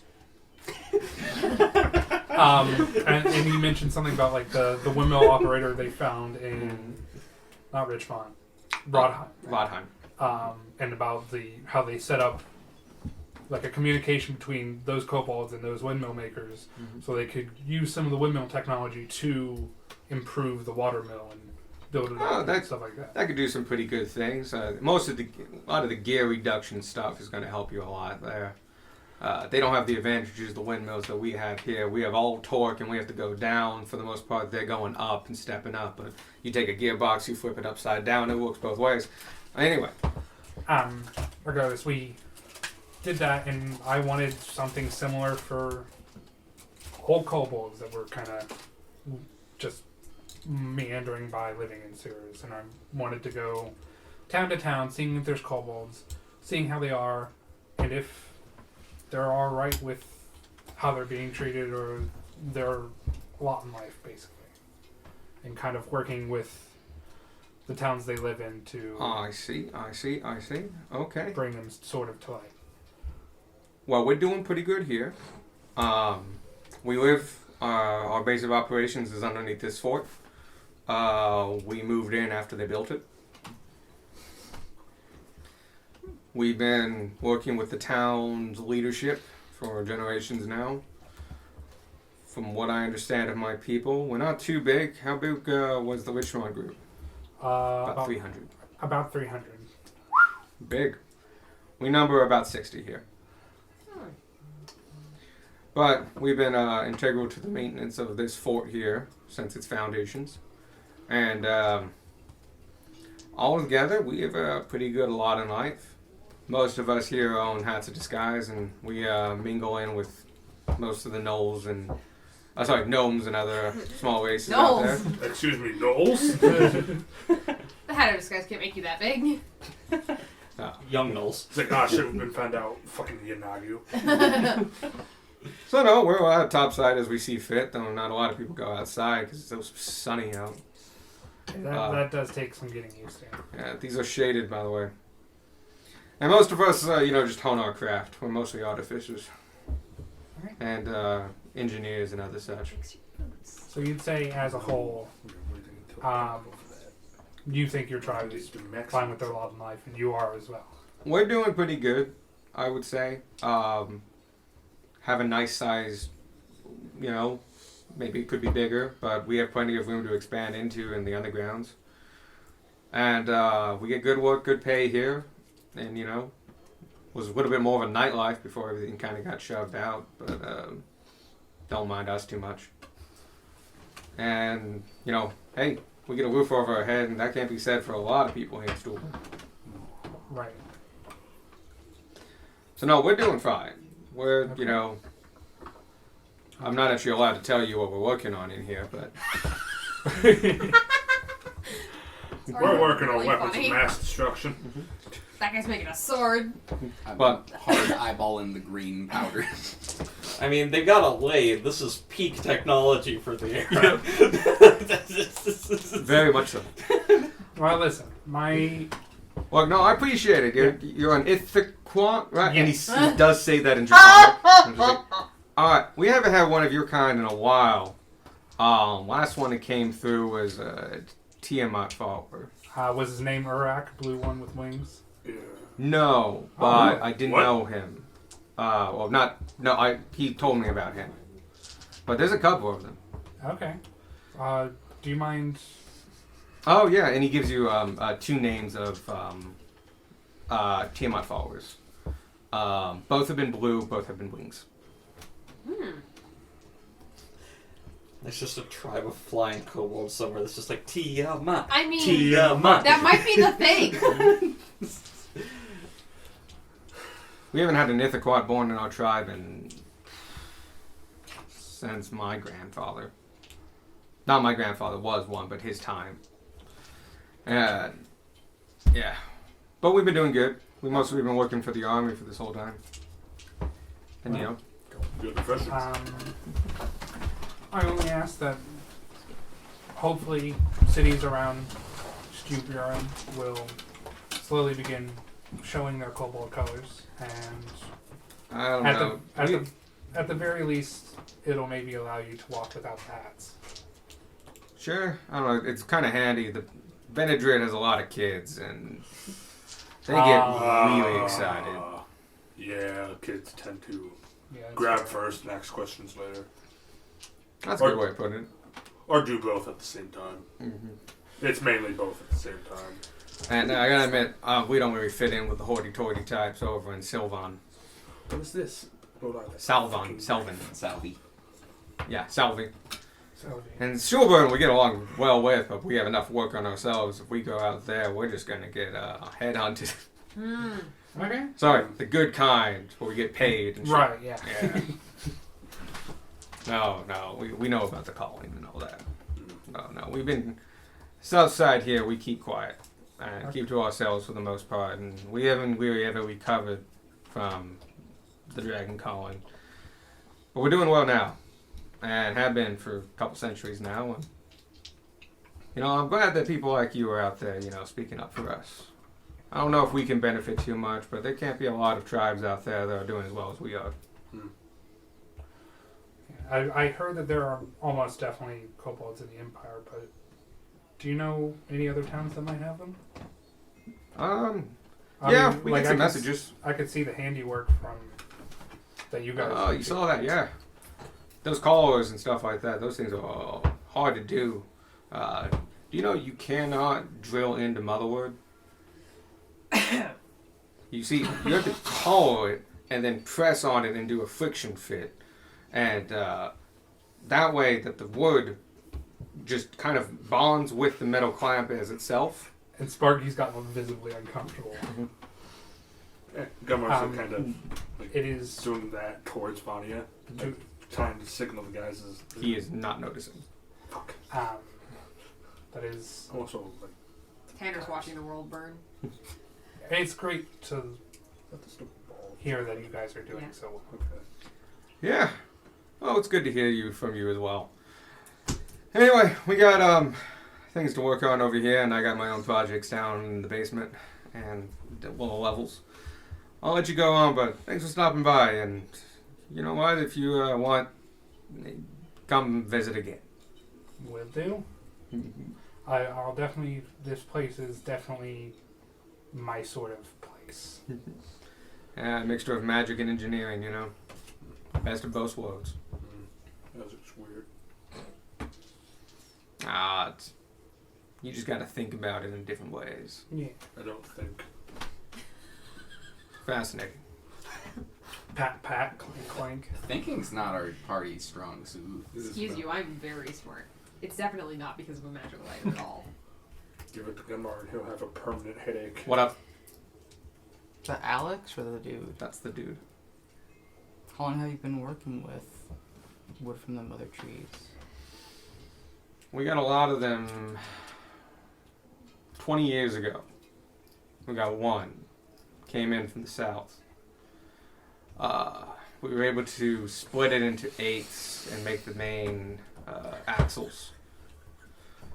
Since then, we've gotten a couple bits and pieces here and there that we can tell are mother wood because of the properties and stuff like that, but they're just bits and pieces, nothing much to do off of. Fundamentally useless materials for the most part. Neat novelties though. Be careful what you say. I'm assuming he doesn't recognize that Vanya is a druid. Doesn't seem to notice. Thank you for your time, sir. I believe it is time for us to go. Just walk out. The door opens easily. It's well oiled and well built. It's just the fucking. Yeah, we go to the druids and see how long it takes Vanya to convince them to start a war. Again. Sorry, I know the solution to that. No, not the solution, the outcome. If it's just the druids, yeah, the outcome's clear. If it's a people's revolution, the druids can lead. We can see where we're going. Someone get Vanya a beret. Green beret. Red beret for revolution. Green beret. So yeah, you guys exit. And you're like, I don't know, whatever. You guys close the door and all you hear is the sound of work continuing. A little bit of tinkering, the sound of machinery, but the second the door closes, it's it's flush. You cannot tell there is a door there, even though you know there's a door there. On top of that, it cuts off all sound. You right, Vanya? You need a moment? I'm fine. We can go talk to the druids now. Yeah, the druids were the next stop. Are you heading out then? The giants beside you. Sparky just does jump slightly. Shouldn't we ask him about any work first before? Oh, we were wondering if perchance you had any work for adventurers. Oh. Yes, I do have one thing. He goes back to his desk and sits down, and on his way, he's telling aide-de-camps to go do this, go there, that, and this one will take a minute and stuff. He dwarfs all of them, and he sits down in his big chair. We've got a great grandfather who was a Goliath. You can see there are a number of medals across his chest. Most of them have a rune on them of some kind. Like a magic rune or like? Look like a runic symbol. Okay. Mm-hmm. Am I to assume that's like a king's crest or? No, they're none of you here are part of the King's Arms or have a background as. Nope. Actually, you have soldiers amongst you. Yeah. I'll let you as a bonus to that. You recognize these as badges of bravery and honor for doing well in battle and such. Like Purple Heart style. Yes, some probably, like, one of them could definitely be for an injury. More of them are like bronze, silver, and gold stars and stuff like that for acts of bravery, going above and beyond the Call of Duty and stuff like that. He's got a number of them. Yeah, Gunmar will like acknowledge that he has a lot, but not say anything. Gotcha. Alright, now I have one job. How do I put this? Look, I just want to say, you don't have to complete it. And if you get to the entrance and you just want to turn around, go ahead. But there's a noble on the left-hand side, and it's like over in Salvi. He owes a couple years of back taxes. And you're going to need a cart. Like, that's a requirement. But I really can't tell you much other than that. It's all privilege information. But we do need to go and have someone collect his taxes. We have a card. I mean, that's Seems not our typical work, but I'm... easy enough. Goddamn. Got a job with the IRS. Do you have any particular way you want us to do this? Unfortunately, can't give you a lot of information. We have an individual. Sorry. He's a noble. There's a fuzzy in your hair. You need a card. He owes back taxes. We excel at jobs with minimal... Are we gonna get a location of where to go? Oh, yeah. He points it out on your map. That's all we like, need. It's like 30 minutes outside of town. Man, woman, just so we don't heckle someone by accident. I'm pretty sure they're the only one on the estate. Is it Fair enough. pretty hard place to miss? Yeah. Alright. Alright. We will see what we can do, and if we decide not to, we'll let you know. Or don't. It's fine. That's Okay. That's good. I think it's we either show up with taxes or we just don't show back up. Gotcha. Mm-hmm. We'll see what we can do. Trust me, if you're good enough to get the taxes, you'll want to bring them back. Okay. We'll see what we can do, sir. Welcome. Yeah. Lastly, because I totally forgot, this guy's a 25 passive perception. Oh, snap. That's huge. So you have a rock Yeah. here. And he takes his big ass arm and just Tiny little. he puts it down. Crush your skull with his hand. You can crush your skull. You see Yeah, him but take it's out easier. from. You have It's actually already sitting there. It's like a little notepad that has been ripped off, and it's got a form on it. And you see him fill in a couple things, and then you see him take the rock and lift it and go, and hands you a receipt. Thank you. All right. Anybody else have rocks? That was a party rock. I was not Right. aware, I was not aware of this tradition, so no. They're not from around here. That's Right. fine. I don't think you guys have much to do except for guild payments, and I'm assuming you're paid up. You are. You paid up. We are. Yeah. All right. Well, enjoy. It's tax season. You might want to keep it as a souvenir. It's not really worth anything nowadays. Fair enough. Interesting though. Yeah. Went to the fort and gave it a rock. Mm-hmm. Yeah, we still get one every once in a while. Some of the big ones too. Right, one last thing, because I don't think we've properly mentioned it, and I'm dying to say it. It's a fairly important piece of Empire history. The second born son of Edward Eldridge, his real name is Fergus. Fergus? Fergus.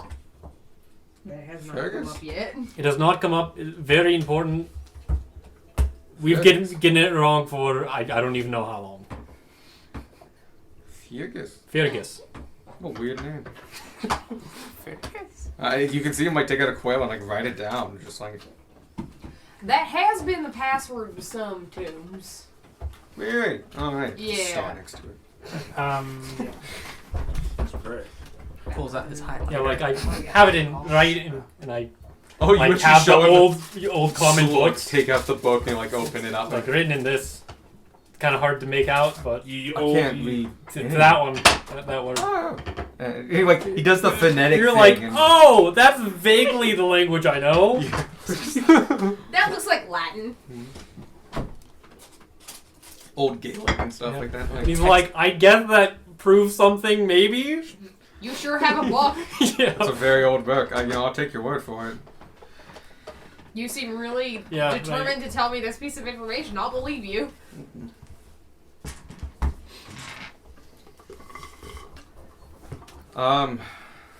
That's about it I have for you. Though, yourself, I notice your garb. Are you a druid? All my flowers are red, by the way. Oh, gotcha. Oh, she. Angie flowers. Yes. I see.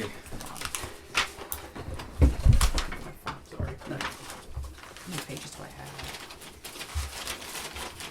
Too many pages. Yes, I am. I come from the Kroinakran tribe, the south. For the first time since you've ever said that tribe to the many people you've said it to so far, you get a glint of recognition in his eyes. The southern tribes, right? Yes. Where's my map?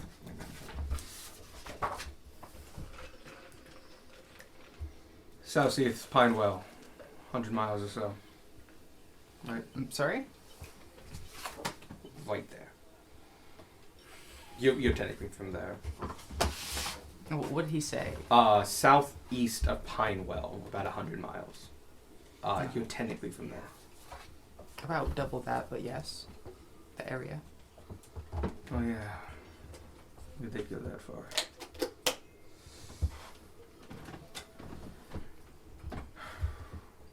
It is one of my greatest regrets to have served in the war that has taken your people's land. I was but a child at the time. A young teenager.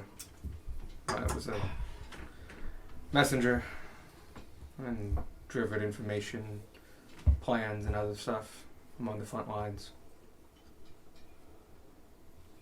It is to my greatest horror that I was the one who hand delivered the orders for the deployment of Intera for the first time. Oh, wow. Vanya is No, like hold straight hard. up fucking shocked. Like, It was you. Tanner's ready to intervene if I was anything starts 15. going poorly. Taurus, I what do you truly jump did out not the know window? what I was doing, or the weight that It's that message recorded. carried.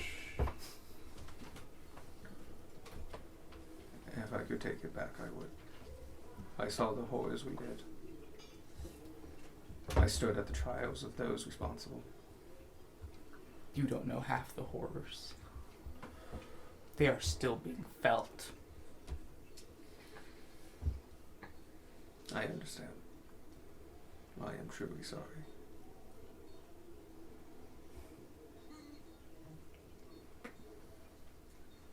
While you're in this city, enjoy all the protection you have of mine, and do what you must. And give my regards to the Skolthothier when you see them. They are well aware of who I am. I have nothing else to say to him. I leave. Alright, well, I think that's our key. Gunmar just like does like a typical soldier salute and just leaves. Sparky lingers for just a second. It's just kind of like, and then just I very quickly leave. It's like awkward as fuck. Nope. Anyone miss any of that? That was a little... He's the one who delivered the first orders for. He got real did, quiet. yeah. I think we heard it. Yeah. He didn't give the orders. No, but Delivered. he delivered. Yeah, just want to make sure that's clear. Yeah. He was 15. He was a runner in the army. if anyone shot the messenger, it would have been him. Yeah. However, him succeeding in his message started that. Yeah. Granted, if he had been shot, someone else would have delivered it. But Yes. he bears that Version burden. Version 1 of the powder. This is the technically I think it's version 2. I'll be right back. Because the first That was one was very the one that the one guy made, and it was aerosol. It didn't have it was a lot more restrictive. You okay? It's the second version that did all the major damage. Yeah. So this was the first use of the second powder. That was actually a powder. That was the big difference too. The first bit of Integra was a gas.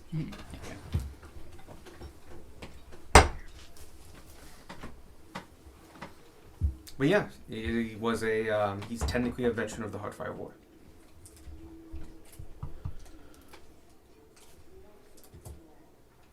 Thank you for seeing us. I think we're gonna go now. Understandable. Thank you for your time, sir. Welcome. If we find out anything else, we'll tell you. Vanya may or may not come back as part of that. That's okay. They have all the right to be as angry as they are. Well, they do. But we just have to keep going forward. That's all we try to do. I think the rest of us go. Yep. The 3 of us that are still in the room. Dora finds a seat somewhere, pulls out a book. It's the old book. Yep. Oh, I guess we have him. Good luck getting rid of him. This part is interesting too here, you see. Still can't read it. Still can't read it. It's like, Darwin, I have things to do.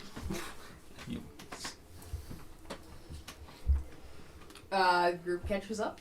Yeah, you guys are now in the foyer again. The private is there waiting for you. And she's like, are you done meeting with Yeah, the we're general? done. Okay, I'm to take you to the gates. Yep. Everyone's there? Double time. Unless you specifically stopped me, I was just leaving the whole Yeah, no, facility. we have to keep up with her. Oh, that's okay. Oh, double time. Double time. And like, he starts. Come on, private! He jogs out with all of you. He is stopped by the big ass doors. It takes him much longer than the other guys to do it. They're very heavy. Perfectly balanced, but still a lot of mass. We'll get there one day. Inertia's Yeah. still Property of looking. matter. And they catch up with Vanya about halfway down. When you get to the gates, they are already pre-opened. And so if you continue walking, they all follow you. He stops at right after the last portcullis. And so you are now all on the road in front of the fort. Just catch up. Yeah, we all are catch you up with Vanya. okay? That was kind of a lot. I am very distraught. Do you want to go across the river and talk to them? I'm talking to Scarf real quick. Oh. Kind of tears in my eye. I'm saying he may have just been the one to send the message, but that message started it all. That message took my family from me, both past and future.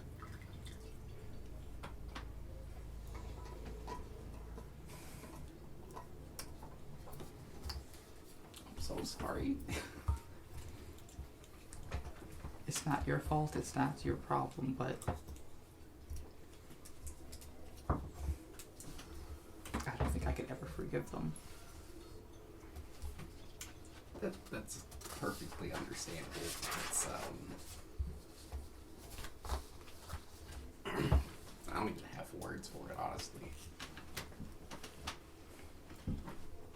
But like Tanner mentioned before and stuff, we can go and talk to the other druids and see if they have anything to say about this. See what their views are. I was still walking towards the druids. Oh, That was- cool. That was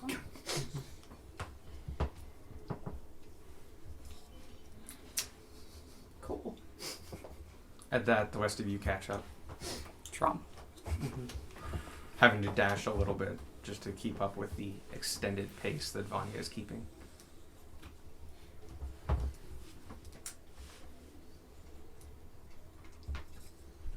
We head for the bridge. Be so quiet. No, like I actually was a started bomb. tearing up with the. They took my family past and future from me. Like, holy shit! Good God. Inspiration. You Yes. get inspiration Yeah. for all of that. You can have two, yeah? Yep. Yeah. You can have Cool. yeah, You have 11. Just for a little consolation, we just not do the job he gave us. Just don't help him out that little bit. I wasn't here for the job being given. He Collecting wants us to go taxes. collect taxes. From a noble. We got a job at the IRS. Apparently, we need a cart for it. He didn't seem like he terribly cared whether or not we actually did it. Did he tell us what we'd be paid for it? No, he didn't. He left that part out. We didn't ask. That's all. You actually haven't been told what you'd be paid for a lot of your jobs. Uh-huh. That's mostly so I can gauge it, and I give you appropriate level money after the Right, fact. right. Yeah. So do we have like the idea that we won't get ripped off if we do Yes. this job? Yeah. You get you've always got the idea that if I give you a mission that like even though we don't talk specifics. If there's a quest, there will be I- proper compensation. Yes, there will be proper compensation.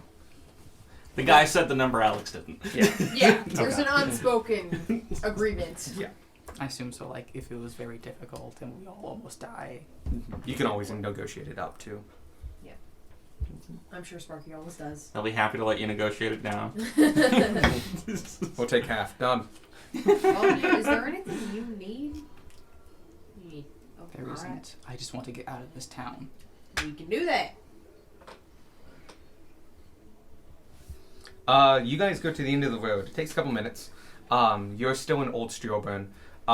The whole time you're walking on the left side is just more of the wall of the fort. The fort dominates the entire point of this peninsula. Following it, and following the main road, eventually you get to the edge where the road just stops at a man-made cliff. And there, under an arch of weaved branches and vines, is a giant root. Like the root of an oak tree, but massive and slightly flatter on top. And it sticks out from the edge of the aisle all the way across and lands and embeds itself into the cliff face of the peninsula. Gotta say real quick, Mhm. Vanya's dress is very red, purple, and blue right now. Oh. Nice. At the edge of the gates, while you can see this big root, it's got minor roots along it as well, and woven and stuff like that. It's all very nice and organic. But like, at the thinnest, 10 feet wide, like big old root. There's the arch of woven vines and trees and stuff like that, and hanging from it are two curtains of vines that seem to twitch a little bit in non-existent wind. Flanking on either side of the door are two druids. They are very obviously druids. They also look to be more of the less, one with nature and more with nature attacks you kind. More the kill you druids. I Well, like the- those druids. Vanya's one of those. They are the, these druids are guarding this gate. Not a lot of people. You know? That's You've true, killed you at don't kill a lot least of No. four. She's killed a lot more. You do kill a You lot killed a of dragon at one point. One of the younger dragons in the sewers. You got the last hit on. You killed the wraith. At least we thought. It doesn't cause any people. Yeah. Yeah. They're not people at that point. A dragon's not even a beast. I can't turn to that. That's Pull true. out a scone and give you a scone so they always make you feel better. Oh. And with the warm spot, I do take the scone. It's bread. You know Yeah, how I much that means to Squirt. Oh my god. Squirt giving someone else bread is a big deal. That is a huge deal. Ron, you want to go first? I walk up. I say, "Greetings. I am Vanya Bushwhacker from." No. Furious note flipping. Croy Nakran. Calm, sister. You may enter. And the vines shift. Is it all right if my team members join me as well? And they immediately look back at you, and it's like they see you for the first time. Like, oh, you exist. Racism.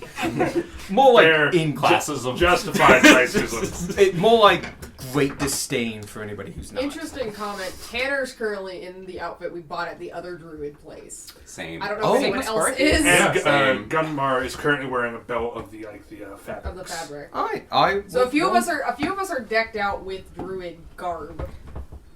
Um, Even if I we will don't read as say druid. not the druid that looks at you, but his companion on the other side. The one guy talking to Vanya looks at you and just goes like, I don't care, and looks back. The other one looks and is gazing you up and down, and he does see the markers. He sees your outfits. He sees your belt. I'm close too, actually. Yeah, like 4 of us in druid clothes. And look and you're just like, and you don't understand this, but he talks to the other guy in Druidic, and you hear, like, look at their clothing. And he takes a second look and goes, oh. Can you vouch for them? I can. They're your charges while they're on our land. Looks Darwin real quick. Darwin, back behave! at the two druids with my just like ominous stare in my bug mask. Nice. I was thinking they were going to go look at their clothing, and the other's like, cultural appropriation. I would say like That was a route to go. I would say druid clothing isn't always the most practical, and it'd be like if you're wearing it, it's like that's kind of an intentional choice, and like you could co-opt it, you could totally cultural appropriate it, but like you would do so in cotton, and like totally not the right These are material. also made by a druid. Yeah, this is druid by druid stuff, and so it's like it's the right material, the right look, and all that jazz. And just, like, Sized properly for each so of like us, yeah. either you either you knocked over a druid clothing shop, or you've been like in contact with druids. Frank's got a druid thing. That's how it's technically felt, actually. And, Aww. it's not technically like it's. Oh no, it's absolutely druid. It's felt like that. Still adorable. Everyone loves it. The Absolutely. belt does have 2 Oni horns hanging from it. I forgot about those. Gummer's just an intimidating Yep. man. While they are among us, they will have to wear identifiers to know that someone has vouched for them. Is that okay? That's fine. One of the druids walks up to all of you. You have not understood him this whole time. Yep. He's been speaking exclusively in druid. He reaches behind him and pulls out a red vine. This is a natural red vine, so it actually is. It's a thin vine, and it's not bright like fire orange and red. It's a matte, natural red, slightly deep. And he asks you to like pull out your arms. He takes the first one and he wraps it around and whips it, and it goes and just instantly heals itself. And yeah, it's fundamentally a red vine wristband that goes around each of yours. So you can leave and come back in. Yeah. That's exactly what it's for. And he puts it back there, and as he comes back to you, he says, "Make sure they take it off before night, otherwise they'll lose their hands." Does he say that in Druidic? Yeah. Yup. Okay, cool. Would I know I can just like druid craft it off? Yeah, you Okay, can. Perfect. Cool. In fact, you know that's the only way to take it. so it's stuck on their hand otherwise? Yeah. Hi. Is it just like too tight? Yeah. Oh, sorry. You have the trick of just. Sorry. Yeah, you can take it off. You have exterminating circumstances. You could also just remove the bone it's attached to and it'll fall off by itself. Yeah. Let's see, let me think Yeah. back to every time one of you was rude to me. Gunmar has not. No. I planted seeds. Even if you were, I'm far too nice to. Vanya is fucking nice. But yeah, I'm not gonna be like, oh yeah, fuck you. You like stepped on my shoe once. I'm gonna take your hand. Fair recompense. This is a feral constricting vine. It's a you recognize it as a species of the vine that's hanging in this guardway. You recognize these are living vines, in the sense that they are active and vicious. It's a plant creature. Yeah, it's they will strangle you if you come in without permission, and they're very good at it. This is a version of that that's red and can self-heal, and it's basically been made this way by selective breeding to, be used in this particular way. You do need Druidcraft to release it, Huh. or a strong enough strength check. But Yeah. Like, there's other ways around this. Yes. Constitution Like, check you to could- stick you your could hand in cut it, fire yeah. for a second. It's the same level strength check. Do you need to get actual wristbands off after like going to the fair? So I'm like really 23. I'm really good at those. I have never ripped one. Bam. Yeah, you have a I always strength just, of like, 23. slide it enough to slip I out. just make my I max brute check. force it. I just. It's great. I always manage to just like. Yeah. I can never do that. My with wrist this. is If it too can big. get on my This wrist, it is can't get off my okay. hand. We I just learned the enlarge difference my between wrist dexterity by and strength two on sizes. this day. So when they put it on, it's loose. Oh, that's a good idea. Like, you did the flex thing, and then like, oh, there we go. I just engorge it. I always like put it too tight to where it doesn't like. Anyway. So does that mean scissors is intelligence? Yeah. Wisdom. That's fair. So, you now all have your not bright, but you all have your red vine wristbands on. Please keep that in mind. Because if you don't take it out in 24 hours, you get to take a Constitution saving throw. Let's go. You don't. And you guys make it across the bridge. This bridge has no handlebars, but like I said, at the thinnest point, it's 10 feet across and just gets bigger. It's not flat. It is still a route, but it is flatter on top, and it looks intentionally like encouraged to be flatter. It has no markings as though like a cart or anything like that. The little bit of wear you can see on it is definitely footpath wide. The things that cross these are bipedal, or at least they walk on feet. The carts aren't on this island. As you get to the base of it, this isle, as I mentioned this before, it is dominated by old growth trees. Massive trees, to the point that as you get closer, similar to the deep forests of the other druids, you can't see the ground. It's root systems butting up against root systems. You feel like if there is any dirt left in this, it's all fully encased to the point that you could probably take this whole island and pick it up, and it would all just come as one piece. And this island is dominated by the largest mother tree in the Eastern Isles, in the Eastern Empire. It stands at the middle of this isle, and it is massive. It stands easily 800 feet tall.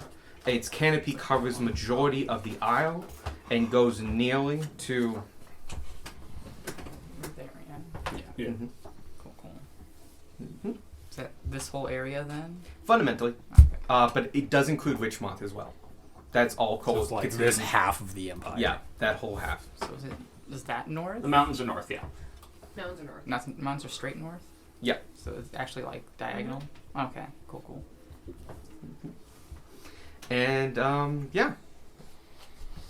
This tree is massive and dwarfs the old growths around it. Yeah, so you can see kind of the top majority of this tree. As you walk onto this aisle, immediately the light goes dim as the above canopy in layers upon layers, unlike the Richmont ones that come up and butt against each other and create this kind of Twilight-esque. It gets dark in here.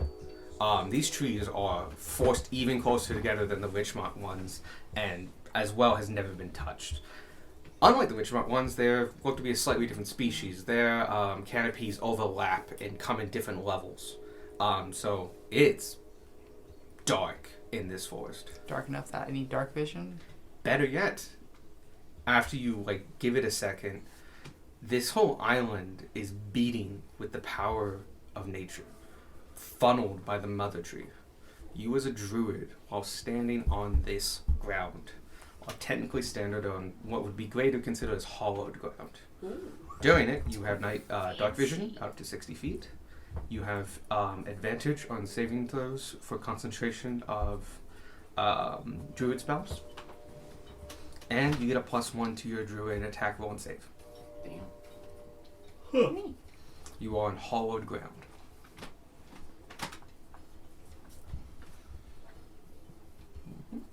So you can see. The rest of you feel closer to nature. Damn. It is second you cross the threshold of this island and get past the first tree or two, it's like a separate world. It's quiet, dark, and dim, and the footpaths are mounds of dirt in between big lumps of loot, and they go off in different directions all over the place, and they twist and turn to the point that you can't see down any one path more than like 6 to 10 feet. And you're on the island of Skoltheed. You are left with, since you have a druid with you, you are left unattended. However I meant to pronounce it. The Skoltheed? The island is Cersei. The island's name. The island is Tarsi. Yeah. Sorry. Yeah. The island is Tarsi. You're right. You're in the island of Tarsi. The tribe is the Skoltheed. Oh, yeah. Can you spell that for me? Skolteadh.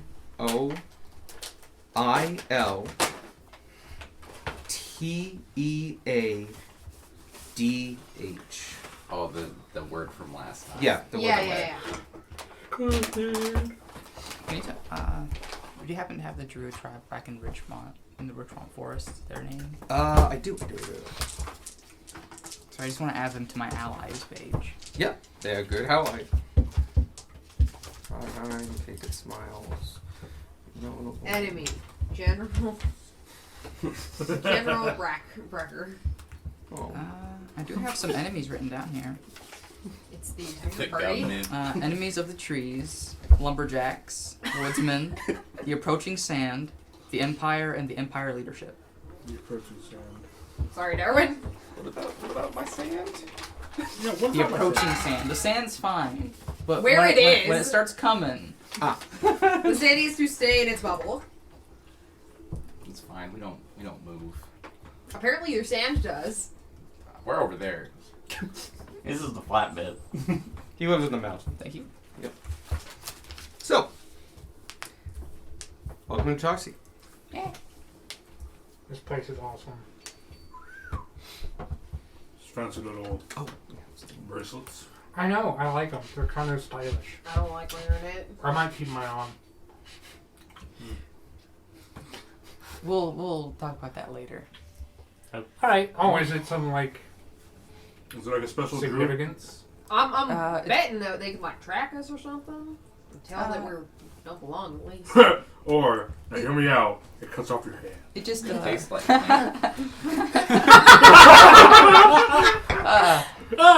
it's for them to know that you're guests and that a druid has vouched for you. Oh, You're yeah. not just Oh, it could have been a headband. I don't trust it. That's fine. I don't trust anything. Don't take it personally. Well, I think it's neat. I like its red color. I'm a little upset I didn't get one, but it kind of makes sense. I mean, so far all of the druids I've met have been cool. It matches. If only it could stay on. I don't trust anything. All right. I can look into that. Just No. be like, yeah, okay. Bonnie, where do you want to go first? What do you want to do? I will say you can see the druid sign on the trees. There are a couple different indicators. One does point towards the village. I'm not too sure. Is there any place here that anyone want to visit first? Completely up to you, Bonnie. Cool. Yeah. So it doesn't say the village. It like the literal translation is Heart of the Mother Tree. It just flows a little bit better in Druidic. Cool. A couple other ones point to like a fishing shack on the other side and a couple other things. Guys, let's go fishing. Fishing shack. Fishing shack. pick up a rod of angling. We could do a fishing side quest. I'll kill all of you. I'm sorry? I'll kill all of you. No, we have to do the fishing side quest and the taxes side quest at the same time. Oh, The fish. The fish. The fish need to pay their taxes. Is there like a historian kind of person here? yes. Or like a librarian or something I could talk to? It would be like a speaker of the tribe or a keeper of the tribe. It could be someone who is like usually an elder of the tribe, can sometimes be like the chieftain of the tribe, but not always. In fact, it's often just the oldest person of the tribe, the keeper of the stories. But yeah, very much so. There's definitely somebody like that. They would come under different titles, but fundamentally they're the same thing. They keep the story of the tribe, usually through oral tradition. Cool. Now I'm going to the center then, the town. asking around. We follow. Mm-hmm. They might also have potions here because I feel like that person in stupor and might not have known too much about the inner workings of this place. Or I guess you were looking around. Yeah, for I a was potion looking shop. around. I wasn't talking to anyone. You guys make your way, and it twists and turns and moves and almost double backs on itself, and there's a lot of forks in the road, and multiple different intersections. Vanya, with your knowledge of druid sign and stuff like that, you just keep following the signs. The rest of you are fundamentally lost unless you want to try to remember the lay, like left, right, middle bit, left again, right, backwards, all that jazz. Gunma would like to try. Straight up intelligence check. Fuck. Sparky's along for the ride. D20. Ha! 8. Damn, they Nope. holding that. That means you rolled a 9. Yeah. You said intelligence. Also try. Dirty 20. Not sure. I just want to say my flowers, Give me while there's just a still second. a lot of red, purple, and blue, the other colors are coming out as I'm like calming myself. Middle of nature. It helps. I like being here. Quite peaceful. Looks at the river. And it's the other side. I don't What? mind. You are more than 20 feet into this aisle. Imagine You the river. cannot see the river. Just You, unlike intelligence? most Yep, of us, straight know which intelligence direction check. it is, though. That'd be a 16. No, you made it. Yeah. This is a winding, twisting path. You get really far. You think you could get like about halfway in, and then like you look away, look back, and like there was definitely only 2 paths, and now there's 3. And just like broke your pattern, you're gone. You got really close, but you're gone. You did okay, but again, like you're used to like manageable signs and bushes and coughs. So you're good at tracking. This is straight up like here's a path where everything looks the same around every corner, and every corner is 6 feet away. So You got nothing. oh That's yeah, a 3. It's essentially like the Lost Woods in Zelda. Just like you need to know the pattern. that's a practical way of Little looking bit, at it, yeah. but it's similar to that. That's what it like less this. magical than that, I guess. You can tell that this isn't magical per se. This is just just confusing. really confusing. Like and- circles and shit. Loops. Yes. It's There's like not a really straight good line card here. maze. Yeah, there's not a straight line is the biggest thing. And everything branches off. And the thing is that sometimes those branches off just loop around. Yeah. It's just, it's a path for a pathway's sake. It takes you a good 15 minutes of going and traversing till all of a sudden you walk out and you are at the base of the mother tree on this island. It's impossibly huge. Its canopy covers this island for the most part. And now that you're close enough at it, you can see at the base of its tree, its root systems have sometimes been moved up and put stuff in the way so that it grows over something and that thing has been taken away, leaving a little alcove. And it's done all across the base of this tree. And those alcoves have been turned into small huts.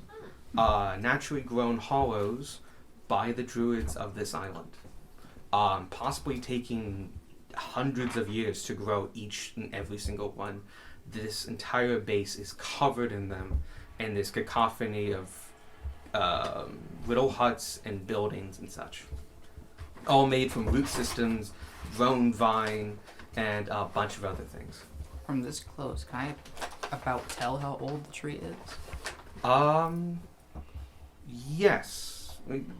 You would know, based on just your knowledge of mother trees, which you would have a pretty good knowledge of. This one is bordering 50,000. Hey, darn, I found a tree older than you. I just like looking up and around and like, yeah, I'd bet. I wonder if you'll get that big. You'll get that big in 48,000 more years. You gotta drink his milk.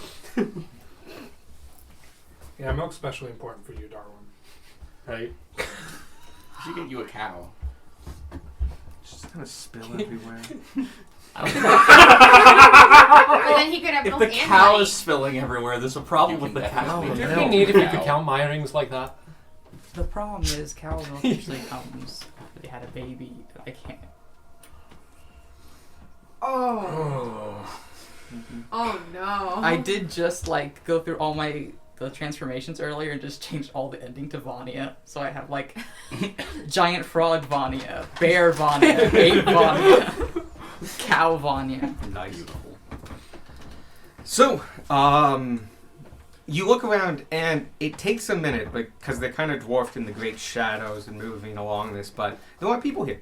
It is not as populous as the ones up in Richmond. But the people here are all a little bit more uniform.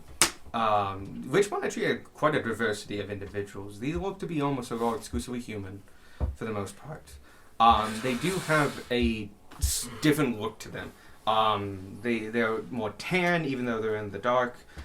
They keep their hair cropped short and usually in dreads along the top.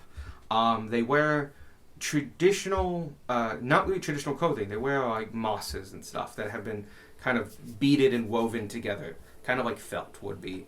And they create simple tops and bottoms, and for the most part are lightly covered.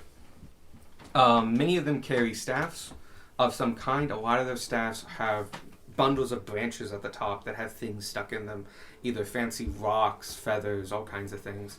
And many of them are glowing, causing this personal light source that they carry along with them. And that's kind of what you see a lot of, is this bobbing along light sources of all these individual druids going about their daily business. But as you enter this clearing, which isn't so much as a clearing as just a single tree's base that is huge. Beside you, you suddenly notice that there's a druid sitting there watching this entrance. And after they give you a moment or two, they speak up and go, "Can we help you?" They are speaking in common. I reply back in Druidic.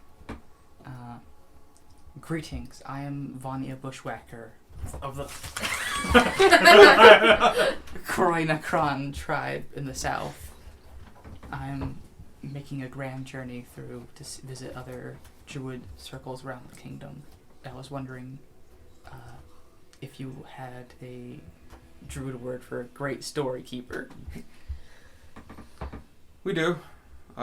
It's good to see one of your members of one of our sister tribes this far east. I am Barkskin. I will show you around. I am currently tasked with watching this gateway, but now that you have come, I can take you where you need to go. Thank you. Follow me. And he picks up his own personal staff and he goes, and just a gentle yellow light comes from it, as though the setting sun in autumn. And just from this bundle of twigs and leaves and other things, just emanates a small dim light. And he starts walking forward. All right, let everyone know. So like, they start walking forward. They're gonna show us around. All right. I'm looking for the druid word for great storekeeper. Oh, of this storekeeper. tribe. You guys are taken across a very kind of not their path, slightly complex. You're jumping from basically root system to root system, from root to root, and you can kind of see the wear patterns, but this tree is brimming with life, and the wear patterns don't last long until new bark comes and pushes it down the road and further along. So you just kind of have to follow and see where he's jumping to periodically. Takes you a couple minutes, but you get up finally to one of the huts on the other side of the tree. You've now gone around the tree. This tree is huge. It looks like a shack like any other one. This one's maybe double wide, like a couple of the other ones, denoting it as possibly one of the older ones, because it's two of them next to each other, which take longer to grow. Because you're basically putting in a cancerous growth and causing it to go over, and then you're taking it out. Trees don't really Tree work. cancer is not a big deal. Yeah, it's not quite the same It's thing. where neurals come from in trees. Yeah. Does anyone have a circulatory system? The cancer just kind of stays in one spot and can't metastasize. Fuck yeah. As far as the tree is concerned, it's not. Cancer in the trees. The tree does not care. Tree cancer. It makes very beautiful bubbles. does it? No old word. Yeah. Burrow word. Anyway, this house, by the way, it's kind of rectangular, bulbish, but it fundamentally comes out to about 50 feet by 20. We don't need pictures, but. Called out. As you enter, it is leaves that are the doorway. A lot of the doorways here are just leaves, big, like 3 or 4 of them, and he pushes those aside. And he shouts into it, or speaks loudly, doesn't really shout. He goes, Mother Mabley, are you here? Mabel. Hmm? We're from like the one-off. Oh, no. Damn. But good looking out. Good, yeah. It's Maybelline. Maybe. I'm sorry. change your name. Wow! I'm sorry. So, How do you spell that name? like Maybelline. I was trying to change this topic. But No, I don't actually know how to spell Maybelline. M-A-B. E-L-I-N-E. I think Nope. so, yeah. E-L-L-I-N. Wouldn't you know? That's how you spelled it. That's how it's You spelled. can't spell It says- anything. It says it Maybelline. right here. oh my Necklace. god. Maybelline. I know it ends in an E, man. Sorry. Maybelline. My bell is No, Put it on it. silent. Just to make it look better. An old woman comes out of the hut.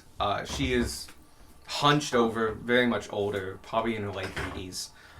Very, very wrinkled face, white hair with just strands of gray, all dreaded up and cut from her front and beaded and backed all the way down, kept in bundles, and goes down past her butt, basically.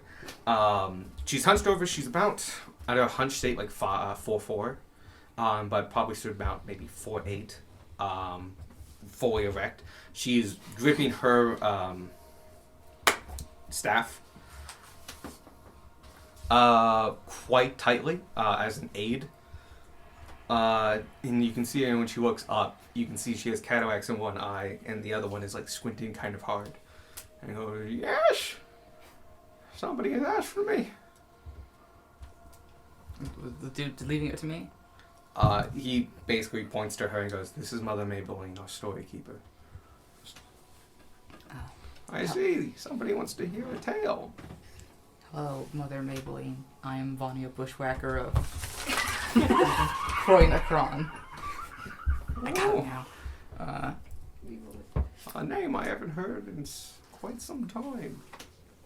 I would just like to know a little bit about the history of this tribe and the city that surrounds it. Well, I can tell you the stories of our tribe. And I can tell you how we have interacted with Storburn. I can give you what has happened. It will be up to you to determine how you feel about what has happened. Come inside. Come inside. And we follow Mommy knows. Vanya's. We follow Vanya's lead. Mm-hmm. It's a pretty small room. It's about Sorry, was she talking in common or druidic? She actually speaking in common. Cool. This room is about 20 by 30, but it's like packed and has a slightly lower ceiling than you're all expected to. It does have a big table in it though. The table is grown from the same gnarled wood, so it's built into place. Though the stools are actually actual stools of like carved wood and shaped wood and stuff like that. Very simplistic, but actually plenty of seats for all you, even a couple empty ones. It's a table meant for large gatherings. You all take your seats. All right. As you know, I am Mother Maybelline. Good to see you. Oh, there was some. No, it's moments past.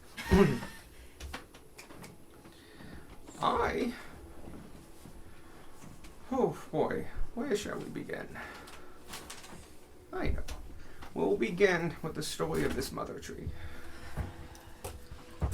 We truly don't know how old it is, but we're speaking to it and understanding where it's from, we have a good idea that it is one of the oldest, if not the oldest, tree of its kind on our continent. Several tens and tens of thousand years old, but the age matters little. What's special about this tree, this mother tree, is not just its age, but the energy that it channels. You might have felt it since you've gotten here, but it beats with the energy of a young mother tree, still at its age, and it gives you a little bit of rejuvenation and pep in your step. We're not quite sure why this is. We don't truly know. We have talked with the tree, and the tree doesn't know. But we are thankful for it, and we guard it, and we have upheld our bargain with it. And it has given and blessed us with our home, our tribe, and the forest around us. But due to its location, this mother tree is locked off from the others. Most mother trees can communicate through the beats of the earth, underground through great distances. A fluke of this is design, a mistake, a accident, something happened when it was truly young. It cannot communicate with other mother trees. It is alone. Poor tree. So it speaks with power and strength, and yet cannot communicate, nor has ever communicated with another of its own kind. That is why we are here. We are here to protect it, to give it company, and to make sure no harm comes to it. It is our duty to it, for the gifts that it gives upon us. That is where we came in, and we have been doing that continuously for some 4,000 years. We were going to tell these guys about the infant mother tree that we found on the road. Yeah, that's one of the reasons we wanted to talk about it. Okay. We'll get there. It's like, it's alone. Well, we found a mother tree. We noticed the building of Stoolbend. We have stories of the first settlers that came and occupied that island. They came the same time we started hovering this mother tree, but Stoolbend became what it is now, sometime in the past 600 years, as the Empire grew closer and developed and built their technologies and developed. So it's surrounded by water on the other side of the map? You call It's like- Stillburn an island, Yeah, it's a it's like- peninsula. Oh, this island, sorry. Tarsy's the island. Mhm.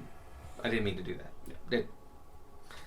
Tarsy is the island, and so when I was referencing the island, I'm pretty sure it was meaning Tarsy. Gotcha. Stillburn has been occupied pretty continuously since we've been here. But Stillburn, as you know it, as the land of water wheels and gears and makers, probably started about 600 years ago. There were a few of them, but they came and they built their wheels, and they took the grains from the farmers up north and milled it and distributed it. They traded with us and we traded with them, and all was nice. This relationship lasted for a very long time. Then 40 years ago, at the, sorry, not 40, about, Are you doing the start of the war? about halfway through the war. 45?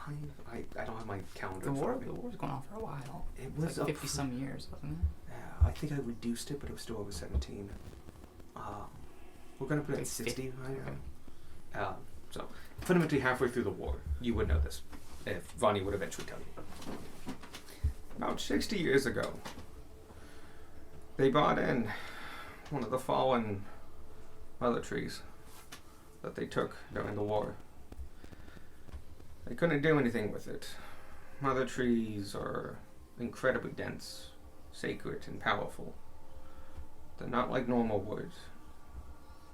To work a mother tree's corpse, trunk, you'll need energies and permissions from druids such as myself and my tribe, and your tribe.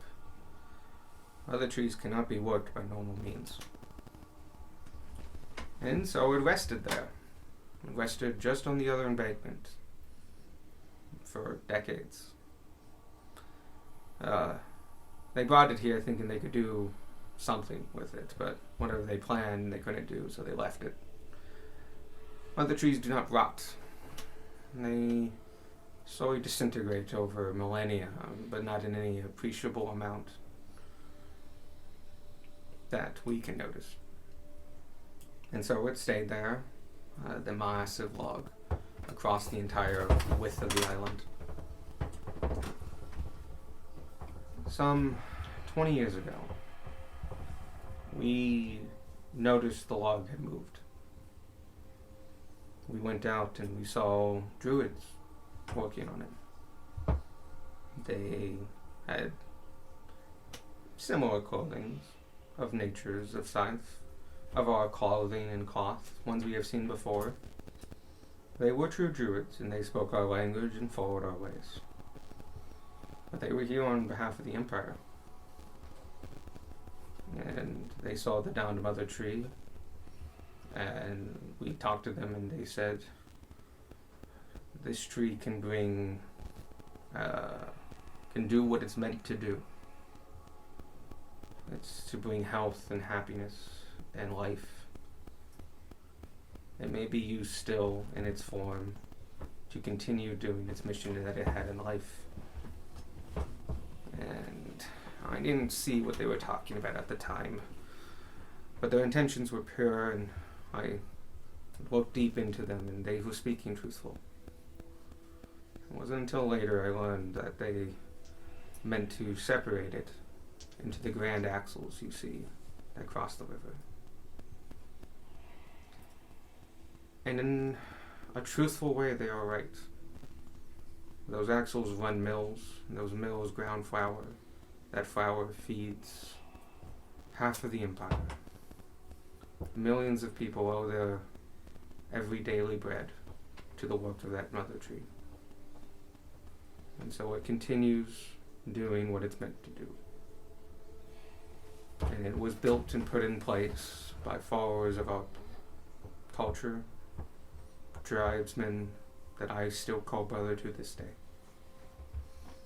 And it is not what I would do, but what I would do would not have brought as much health into this world, as much life. And we have accepted this, but we have chosen to cut off most contact with Stulban out of respect for the tree.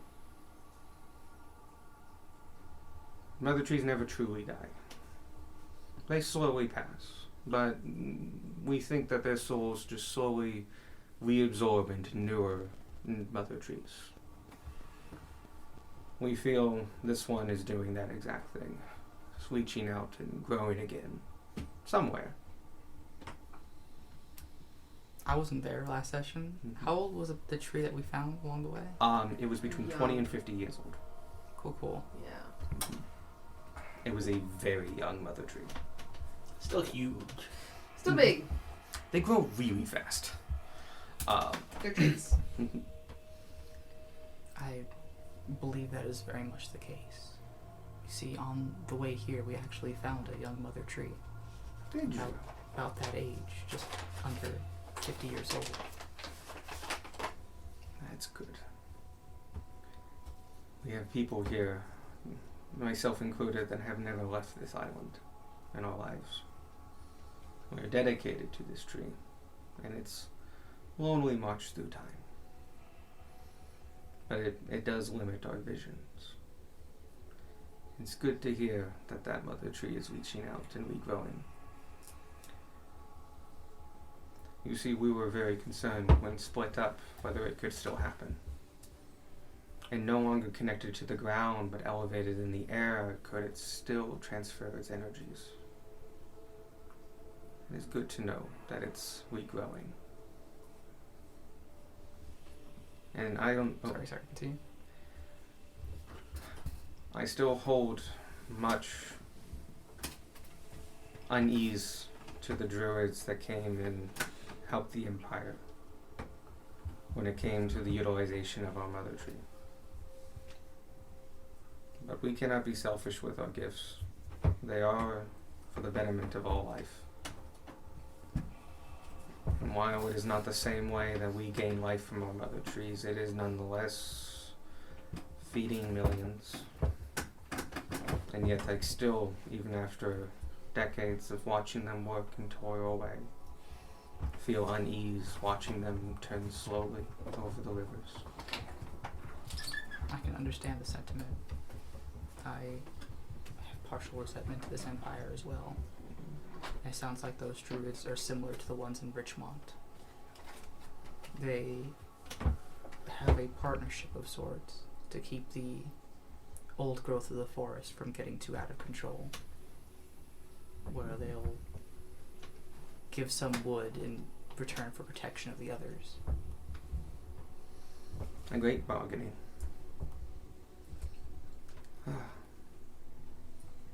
A situation we are lucky here among a little island that we don't have to do,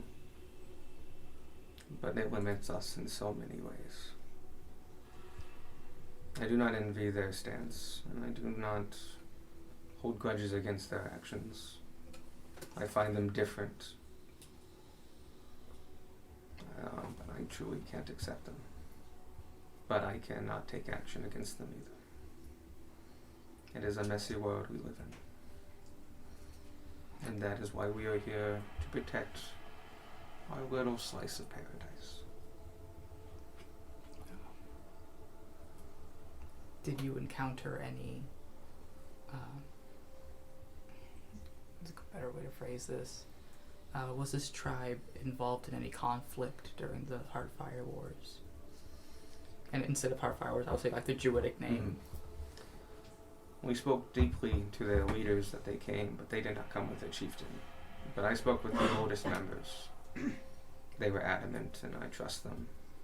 They had no involvement fighting on the side of the Empire. But nor did they take up arms against them.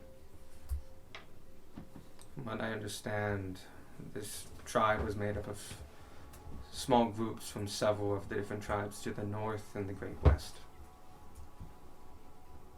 They were a diverse bunch. They had grand ideas. I can see where they were coming from. Different ideas. But no, none of them fought for the Empire. That I can be certain of. I was speaking more like against the Empire. Oh, against them. Oh, sorry, I misheard you. Like I'm saying, like, was there a conflict between the Druids here and the Empire? Oh, they're like this group Yes. fighting against. We didn't. No. Not offensively. But they have, in the past, several decades apart, not learning their own histories, tried to settle our island, usually by accident, very few times by official degree. They have not been successful. And now they are very aware of our presence here, and we have this small office across the bridge. I've not been myself, but I hear it's nice.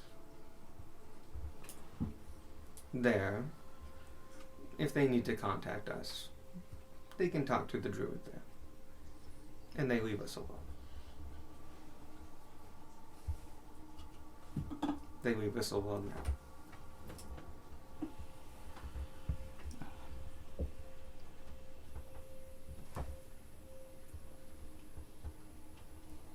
Is there anything that I or this tribe can do to ensure the protection of that young mother tree. Yes. Young mother trees are vulnerable. They're still impossible to work, but they hold the energy of a full-grown tree in a small form. Like a child, they are rambunctious and they are capable of lashing out, not having full control of their power. This can scare those around them, especially if they do not have a monitor to help them grow and channel that energy. Speak to the next tribe you find and spread the word that such a mother tree exists and that it is time for a new tribe. One second, I just saw a message you sent me a while ago. I just want to read that. Does the party know that Vanya has a mother tree? Has Vanya ever mentioned that? Do you know? Have you mentioned that before? I think I got it a session I wasn't here. You did, which was the worst part. Yeah. I thought it was handed to her in front of everyone. Oh God, was it? It says you also had I think the message you sent that I got it. You also say you also had a private talk with Rod Knight for several hours. Oh, maybe it was private. I think that this. No, I think. I thought it was when they handed out our bento boxes. They handed Vanya a bunch of extra stuff. Yes, and I think one of those was a mother seed tree. Whether or not we know exactly what it is. You would have seen me use it before to cast commune with nature, because that's the way I'm able to do it through the mother tree. Yeah. So that looked like I just have a branch, I guess. It's a cutting. It's a sampling. Perfect. I just pull out a branch. Like, yeah, I know everything. We're like, in yep, 3 miles. druid magic. It's a stick. It's a very good stick. Checks out. Different from my stick. Vanya has sticks for every occasion. Cast Shillelagh, this is my whooping stick. I actually got rid of Shillelagh because I never use it. Because I just turn into an animal and heal. Yeah. I will let her know. I have a cutting from a mother tree in it's not the Richmond Druids, but like the Buna Salib. Buna Salib tribe with me that I'm taking back to the south. That's good. As much of a story individual as I am, we do not get many visitors here, so even of our own kind. But stories have come over the decades. I know that many of our, in fact, that particular tree was taken from the southern tribes. Good news is the energies of those trees, they don't die. They just need to take root. It's good to see that the seeds are being spread. Also, learning that could be the same in that young mother tree. That could be the same energy taken from the southern tribe. Fills me with a little joy. While a big part of me still wishes it was down with us, but I'm glad to see it's still alive and thriving. It is such a complex thing. To bring so much life and to do what it was meant to do, but yet feel constrained, as though it cannot do it by its own will. My biggest worry is, and I start speaking in Druidic, I met an idiotic kobold who was talking about all of his ways of working the mother tree, and I worry that they'll take it before we can protect it. I see. Such concerns. There was much that people, and she's speaking Druidic, by the way. Yeah. Not of our tribe, do not know or do not understand about the tree. But they were curious as our ancestors were. but they lack the knowledge to speak to the trees and listen to them. But they know the ways of mechanics and technology. She spits the words.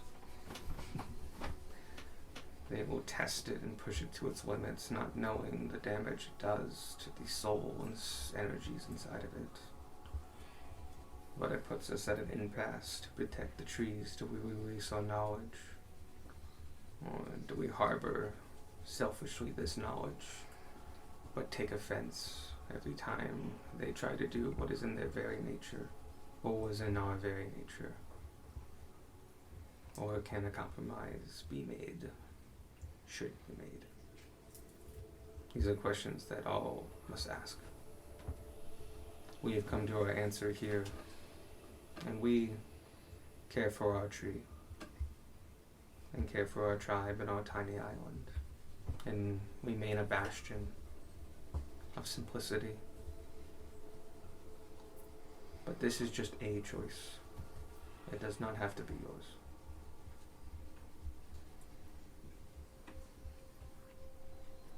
So, they do not fear their tree, but they see its power.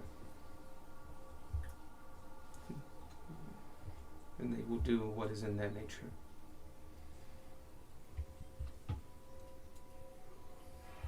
The decision to share with them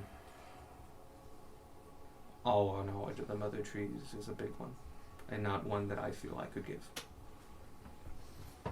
But it might sate their ability. Or at the very least, cloud the following actions and definitive malice.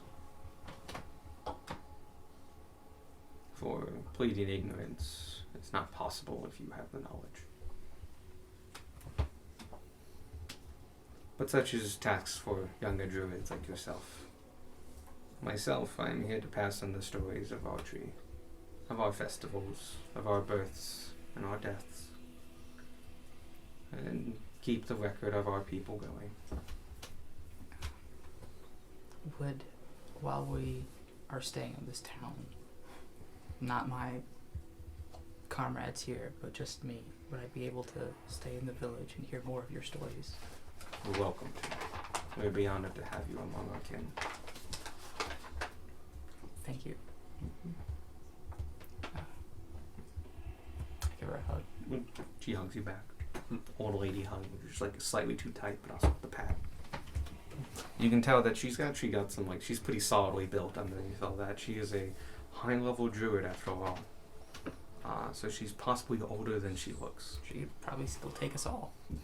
Probably. Motherfuckers, you've seen a Tyrannosaurus Rex? I confirmed that 6 more times.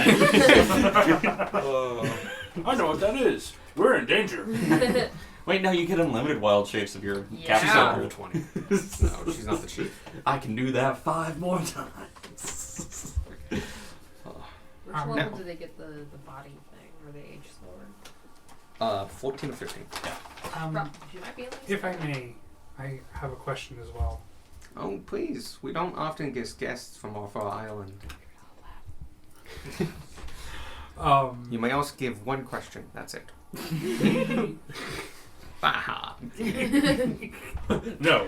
Next question. This mother tree, you said it hasn't had any contact with other mother trees. Mm-mm. Has it had any physical contact with any others? Oh. 'Cause If I follow you, like, such as seeds as hers and such, yes. Oh. It seems to be a deeper issue. I see. It's like they're on different frequencies. Actually, no, they wouldn't put it that way. They, Different branches. Different roots. for some reason, they just can't talk to each other in any boundaries. They flow down the different streams. No, that makes sense. No. Anyway, no, unfortunately, but we have brought cuttings from other mother trees. Well, we haven't. Others have come. You carry a great burden with you, but it is also a great honor to be able to transport one of the kin of our tree here. to slowly rebuild the South. And I know this Empire's obsession with food will make that difficult.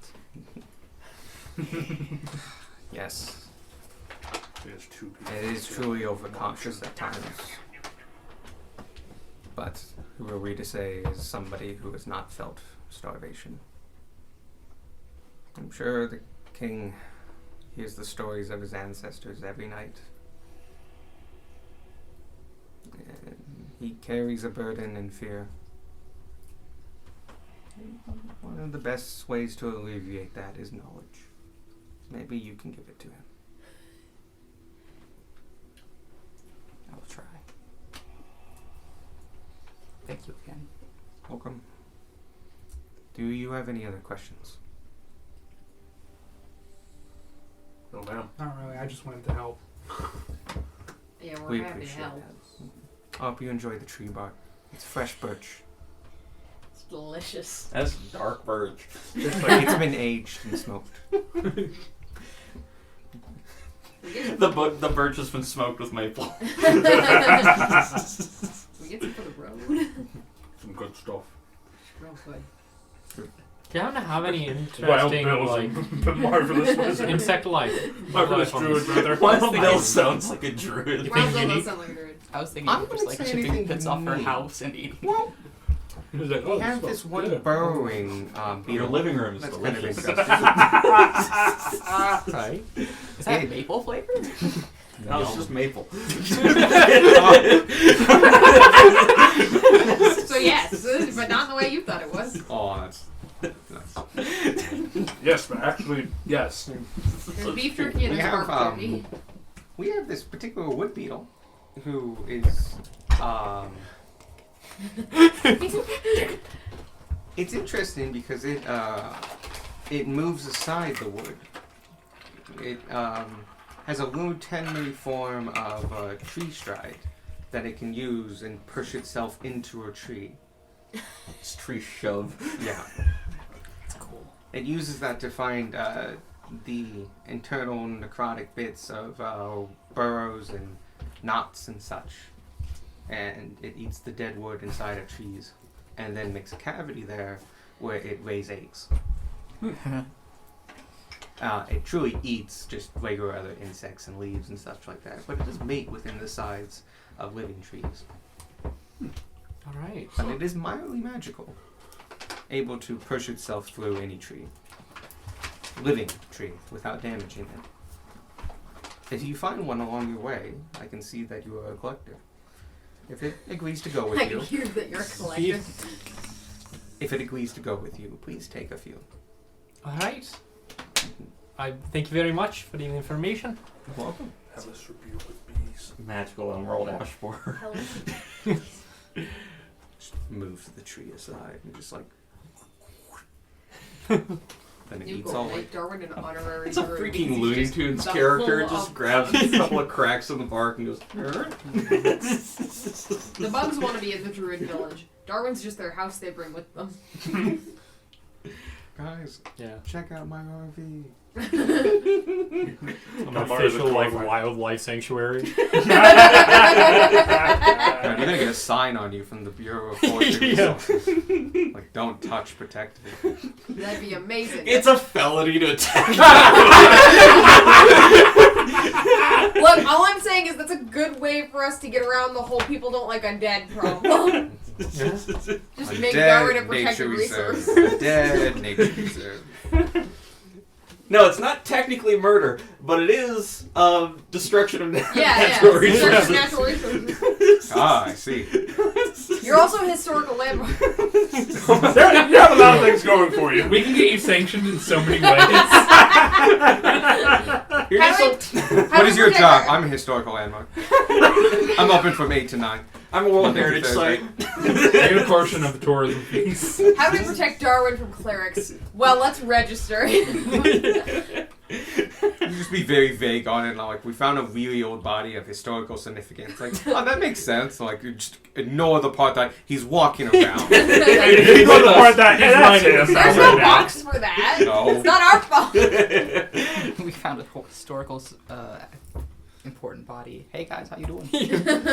What up? Did you know there's a first Yeah, son of boy. the Emperor? Important. His name was Fergus. I can read this. Wrong. I can read Old Common. At the end of the adventure, you could straight up just be a teacher. Yeah. Oh my god. The you thought could. had occurred. That'd be an You're a interesting history place for your Yeah. a Just, level 20 archer. yeah, level 20 ranger who's just That is ridiculous. working at a local He's just like an college. adjunct. Yeah. Oh, it's like the history professor in Harry Potter who's a ghost. Oh my He god. died while he was teaching one day, just kept going. I like the idea that you're actually at a university, and every day, the first of the semester, you do the same gig, where you take off your head and you put it on the desk, and you put your body within your aura distance, but underneath your desk. And so it just looks like, oh, he's a Kuka culture professor with a skull on his desk, and you wait till everyone's in the class. And then you just go, hi, everybody! And then Welcome just to history. my head on the desk just screams. Anyone who leaves, kicked out of class. Close the door. Lock it. You're Indiana You're Jones. late. You're technically a professor, but you teach nothing. You just adventure. Your body comes out from under the desk, and it's just like, so, the Aeneans. So everything you've ever learned about the Empire, it's wrong. Everything. We've never even had an emperor. We actually have elected officials. These two Just like- kobolds in a trench coat. Every time. Just started off. Okay, who's read Joffrey's Compendium? Kobolds, Oh, okay, wrong. Get out! Pretty much all of it. Wrong. Get out! Joffrey's Compendium is the history book of every citizen of the Empire, for the most part. That's the name of the history book that he picked up. Yeah, early parts of it are straight up wrong, because it doesn't know the fact that it's the second son, doesn't have the right name, there's a bunch of other things wrong with it. Anyway. So, you guys, she sees you out of her thing, and she basically mentions, please go with Barkskin and walk around and see our sights, but we don't have much else here. But you're free to stay tonight. Honestly, I feel more at home here than I have in a lot of cities I've been to. I know the feeling. And you are free to wander. I thought Barkskin was taking us. What about a steakhouse? Barkskin. I thought you said Oh. Barkskin was taking us. Oh, you're allowed to go anyway. He just has to go with you. Okay. We get to choose the direction. He's just gonna tag along. Mm-hmm. And part of it is he's legitimately showing you how to navigate the routes. It is... You get the feeling like this is a really old tree. This is a really old tree that's actively growing and moves its roots a lot. And so navigating the routes and stuff like that is not easy, but with a guide, you don't have trouble with it. But periodically, you are stopping as a whole group and going like, all right, everybody jump, everybody jump, everybody jump, and just all that jazz. Excuse me, Mr. Barkskin. I have a question. Certainly.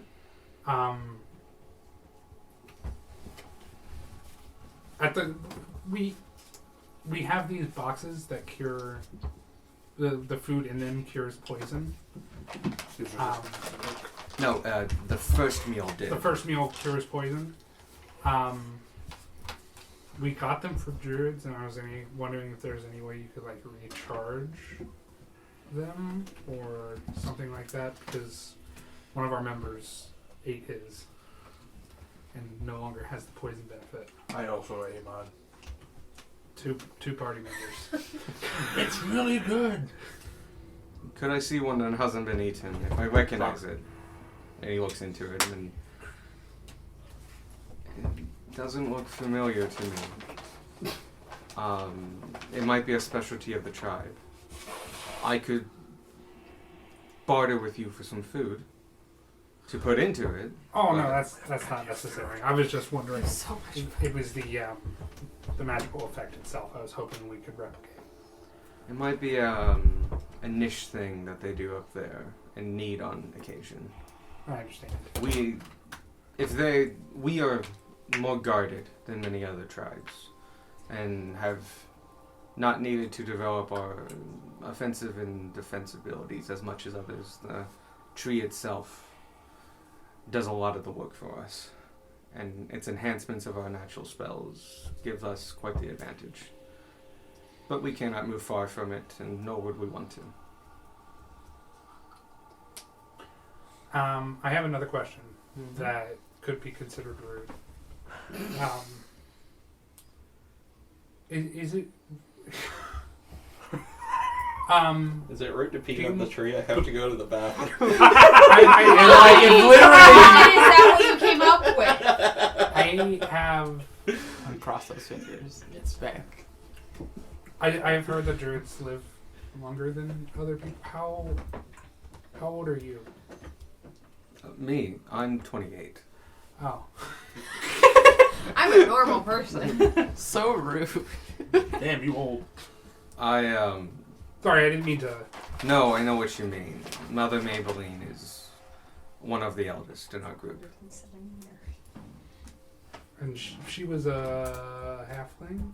No, she was a short human. This tribe is mostly. She was hunched over Gotcha. because she Yeah. was so old. Mm-hmm. Do you know how old she was? Is? I think she's just under her 2nd century. Oh. Oh, okay. Old for a human. But she was not gifted with such a power until later in life. I see. And so even her, she grows slowly, but has spent most of that time in the state that she is now. I just find druid magic very interesting and cool. It has quite benefits, but the mastering of it is not for everyone, as you need a deep connection with nature to be able to well, I'll leave that to your party to discuss. Those are secrets of our people. I'll let you give them if you wish. I'm sorry. I was just looking at people. Give what? He's like, I could explain how druids get powerful. I'm not going to though. You have a druid. If she wants to tell you, she can.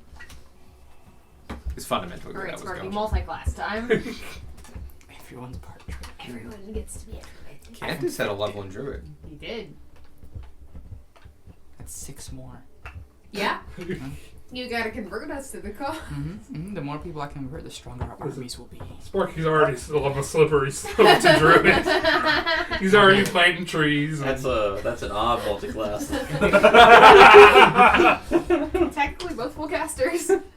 I'd say it's gonna be pretty hard to convert Darwin to druid. Just doesn't work. You're already part of the forest. You have the heart of the forest. Thank you. You're a ranger. That's half Literally, druid. we stuck seed in you where your heart used to be. No, that's Buzz. That's Oh my god. When did you? How did you? just a fucking fire cone. Covered in honey. If anyone can do it, it's Tanner. To be fair, pretty easy when I was asleep. I don't react to anything at all. Well, that's how I got the Fountain of Richmond in his pocket. We just remove your head from your body, and you can't feel your body anymore. Yeah. Just like I'm gonna say that wakes him up. Just like reverse pickpocketing like a kidney or something into somebody. Slowly put human organs back into Darwin. I'm gonna make you a real boy. All right. Yep. Sorry. I don't think there's a need, but is there any need for health potions in the tribe? For anyone? No, not too much. That being said, our sacred groves aren't as well developed as others will be. Our sacred plants are. We only keep small groves of them. We're not a large tribe, and honestly, we can't support too many people among what we already have. And, but thankfully to that, because of the blessings of the tree, each one of us can actually has quite substantial healing capabilities. And we are unique, and we understand that. But the long and short of it is no. If you have extras, please keep them for yourself. You will find greater use for them there. I actually have quite a surplus. I was planning on selling them in the city, but I would much rather give them freely to druids. No, they're the works by your own hands. Get what you deserve for them. We have a few that have been gathering dust for a decade now, and let them continue to gather dust is what I say. Fermented. Fucking kombucha. Poosh. They don't get any stronger. They just get punchy. But you can get drunk from healing now. That's cool. Okay. I'm awake.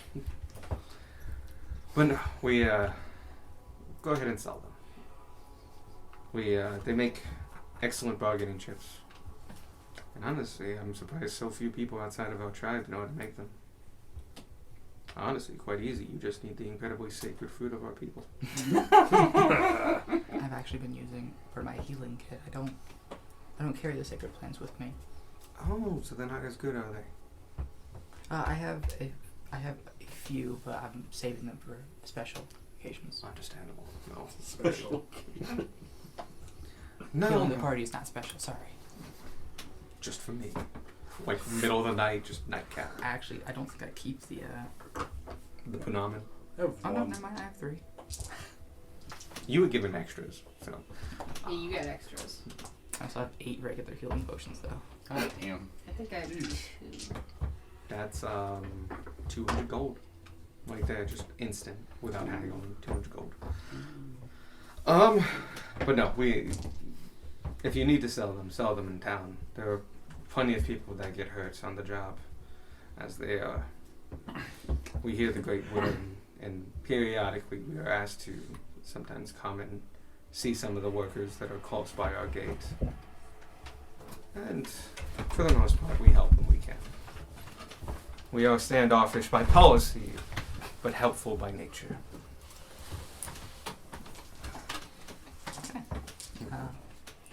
Is there any other interesting sites of the city or the town to hold the Druid Circle? Moss grows on the north side if you'd like to see it. I'd love to. And it takes you like another quarter turn around. And yeah, this side facing north has a little bit more moss on it that's growing. And it's actually quite nice because it grows in between the little nooks and crannies of the bark. And the bark is, by the way, kind of like oak bark, so it's knobbly in deep valleys. The moss really covers that in, and it's like, this is legitimately softer, and like, this is enjoyable. And I'm just like, this is a nice place. We try not to build here and just keep it as an open space to rest in. It's beautiful. I was gonna say maybe if you ask nicely, you can have some of the moss, but then they were like, no, we don't build here to keep it soft. So no. Never You mind. could take some moss. I mean, this is, I have to admit, not a small tree. This is a lot of moss. If you want some moss, Also, you can for take. what you do with it, they might be very on board. The moss we grow is the best. Everybody says so. If they don't, they're lying. Ooh, well, now it just feels dirty. So do you want some moss? All right, I'm The looking resident for goblin bugs boy the needs a entire minute. time. Oh, okay. Bugs. You do notice, you get standard bugs out here. A lot of fireflies, other flies and bees and this standard stuff. If you're looking specifically for that one beetle, I'll have you roll for that once here and once on the way back. Because you might find it here, you're far more likely to find it in the trails. Okay. Yeah, I'll ask for some moss. Oh, sure, if you would like some. It's kind of normal moss, so you can find it anywhere, but he gives you the actual name, which you do recognize as just like, it's a common form of moss. So it's not inherently special, if that changes your mind. No. Okay. It's soft. It is quite soft. It is good. Because, Make a soft pot, like a cheetah pet. these pots are sentimental. Sometimes just, like, the vibe of the thing is... like, sure. Like, that's just some wood. But that's wood that was wood from the first tree he cut down. That's a good thing. It's moss, but it's moss of the oldest mother tree in the kingdom. Yeah. The north side. So even if it doesn't give me a bonus, it's still neat. Good neighborhood. You're making so many pots, they're not all gonna give you a bonus. Yeah. So we're gonna be here for a Yeah, minute. no, that's fine. I've got hundreds of hours worth of pot to make. I'm fine with it being 105. Yep. Yep. I like this tree a lot because Mother trees live a very, very long time. 50,000 years is kind of longer than they usually do.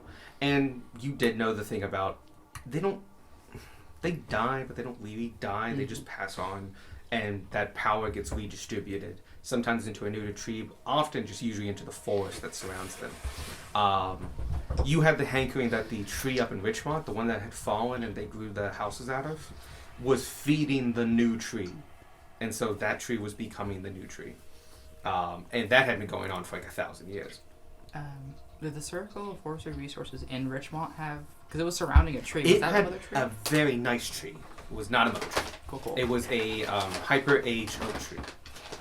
They like oak trees because oak trees grow relatively straight, but they have very long, thick branches. They're good for support, and they're good structural trees when living, not just when passed on. I was just going to ask how many units of pottage. Oh, wow. I don't know. 10, 20, units of 20. You pottage? get 20 units. Okay, because for like mundane stuff, it's just like 1 unit is 1 hour pot making. Oh, yeah, and it's 8 hours per pod. So 24. You Okay. get 24 units. Neat.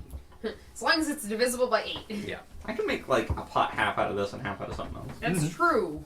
However, Mossy cobblestone. I fucking love mossy cobblestone. it's the Looks best good, cobblestone.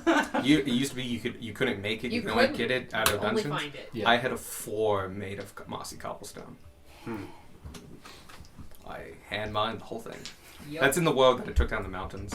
The Minecraft one? Yeah. Like, did you just have to strip every dungeon on that map to do that? I Probably. stripped a lot of dungeons. A lot of them in that mountain. There's a Minecraft world that I have, I think, legitimately 1,000 hours in. Because I would just come home after I've school. heard the mountain story. Yeah, and I just took down mountains, all with stone picks, because like the diamonds weren't common and enchantments were expensive. Because before, when you used 30 levels, you used all 30 levels. Yeah. I had full 30 diamond gear and armor, but I would only use that periodically. Anyway, Mountains. yeah. Question? Mm-hmm. For my first roll, or for I guess my rolls to hunt down this bug, can I get an advantage due to the longbow of the woodlands? You may. Alright.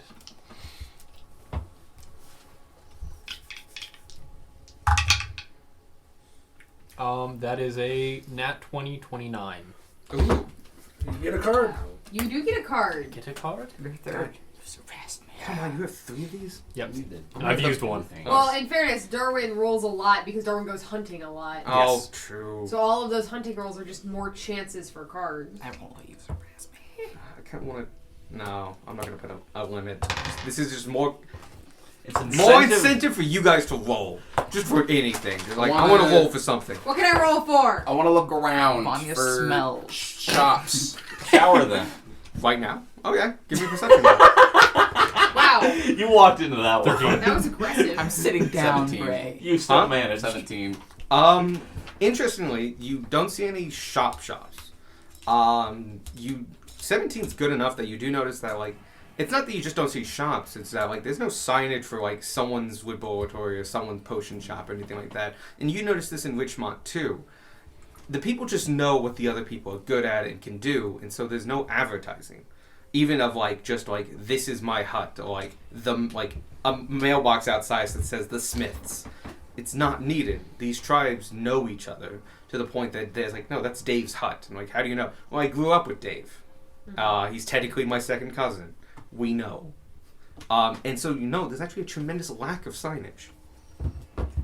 And so you do not see any shops. Can I look around for animals that I recognize? Sure. All 3 of them. He knows more. I know what wolves and bears He's and heard a birds. lot of animals by now. Python. I know what a peacock is. And a peahen. In all its brown glory. Oh, motherfucker. I rolled a 19. You do see some animals. They're usually the same stuff you've seen hunting with Darwin. A lot of bunnies. They live among the roots. You see a couple squirrels. Though you realize that, like, due to the perspective, it takes you a minute, but like, those are big squirrels, and they are. It's hard to tell because of the trees so fucking massive, but you are looking at giant squirrels. They are medium sized. At the previous druid's place, we hunted big Yeah. Yeah, we did. Did, yeah. That was the first kill that Gunmar got in Look at ghost that. hunting. This tree also has giant squirrels. You taste good. And then that's just like Scott is chilling as a squirrel right now. I was about to say Just there's a like- druid up there. Very well could be. The squirrels are very good at climbing the tree. That would have been like the most incredible fiasco. You guys were out hunting and just go thunk, and then just a dude falls out of the tree. It's like, come on, man! Best part is he'd kind of be fine because he's at least a level 1 druid. Yeah, but nobody likes falling out of a tree because they got No. shot by an arrow. That's why I have to Quickly wear high shoves vis. rubs in his mouth. I was in the middle of eating walnuts. Do you know how they're so much harder to eat as a human? And he's just got like a half a walnut in his cheek, and like, I don't even know if I can get this out. Hold on. How? Oh. He's like super low level. I was like, I can do that. I can't do that again because I fucked up before. And like, that was my second wild shape. I have to go to bed. Like, No, he just needs a short rest. oh yeah, just short rest. Anyway, you get taken around the island of like you take a whole circle at the very least, so you've seen the whole tree. It's very uniform. Yes, the north side has a little bit less buildings and some more moss, and that's kind of nice. But honestly, this tree is incredibly uniform. I mean, it's not fully symmetrical to like a mechanist degree or something like that, but it's like it's a tree the whole way around, very, very simple. It's like never had to fight for anything. It's never struggled. It's just overpowered everything it's come across. And you feel it the whole time, the beat of the mother tree that truly you can usually only feel when it's young, when it's like all the power of mother tree is concentrated into a small form. This tree, even though it's gigantic, beats with that same energy. So something is different with this tree, and it's probably what allowed it to live as long as it has and give the benefits it does. But whatever that is might be directly tied with its inability to communicate with other trees. You do remember Mother Malwar mentioning, not Malwar, Malwar is the tiefling, Mabel, mentioning that people talk to the tree. If you would like to talk to the tree, I just don't want to let you, I will let you have speak with plants. I have to speak with plants. Okay. You knew we were coming here. No, I didn't. I wasn't here last week. Vanya knew we were Vanya coming knew here. we were coming here. Vanya can't cast spells. This is the day you arrived. Anyway, would you like to speak with the tree before we leave? I'd like to speak with the tree. We stayed in the inn. This is first full day here. You're right. We did stay in the inn. Yeah. Oh, yeah. There's a stone room. Oh, I can also speak with the tree later, because I am going to come back. Oh, yeah. I don't want to sleep out there now. Oh, makes sense. Do you want to do it now or later? Won't change much. The tree to the tree, like 4 hours is nothing. So you're back already? It's been like a week. There's people waiting, so I'll come back later. Okay. You guys are re-escorted out. You can Okay. do your first one. You did, right? Yeah. You didn't find one. Wait, what was your roll? 20? No, I rolled a 29. Oh, yeah, Yeah, that's you a did. 20. Oh, we skipped over that. I was Yeah, thinking that's what we said 17. with the Who card. had 17? Me for looking for a That shop. was it. You had the 17. No, you do find one. Very incredibly, even though like they're not truly usually in this area, as they usually stay away from this mother tree. You do find one that's just kind of like, I don't recognize you. And he's not doing his burrow thing. The thing they're known for. They look a little bit like a smaller stag beetle. But the horns that go out, the little pincher things, are much more thinner, and they kind of flay out right at the top. And you can see as you're looking at him, he's like looking for like gaps in the bark, and he finds one he likes that he matches perfectly with the gap of his things. And you see him just lift it up, and the tree just splits. And you can see him like, you can tell this, that he's feeling with his feelers, and what he's doing is he's smelling that tree and area, and he's smelling for signs of decay so that they can go in, and that's where they, put their babies. They eat up all the decay, causes a cavity, then they put their bugs out, and then the bugs eat their way out. This mother tree, because it beats with such energy and youth, has no decay in it. So he just closes it back up and starts walking on, and then like he looks up at you, and like you just see him go like, My little hand down. Looks down. There's Goes, a lot of decay Yeah. in you. and like you see him like go between your fingers, and he lifts your fingers up, and he puts his feelers out, and he's like, and closes, and immediately like walks onto you. Yes.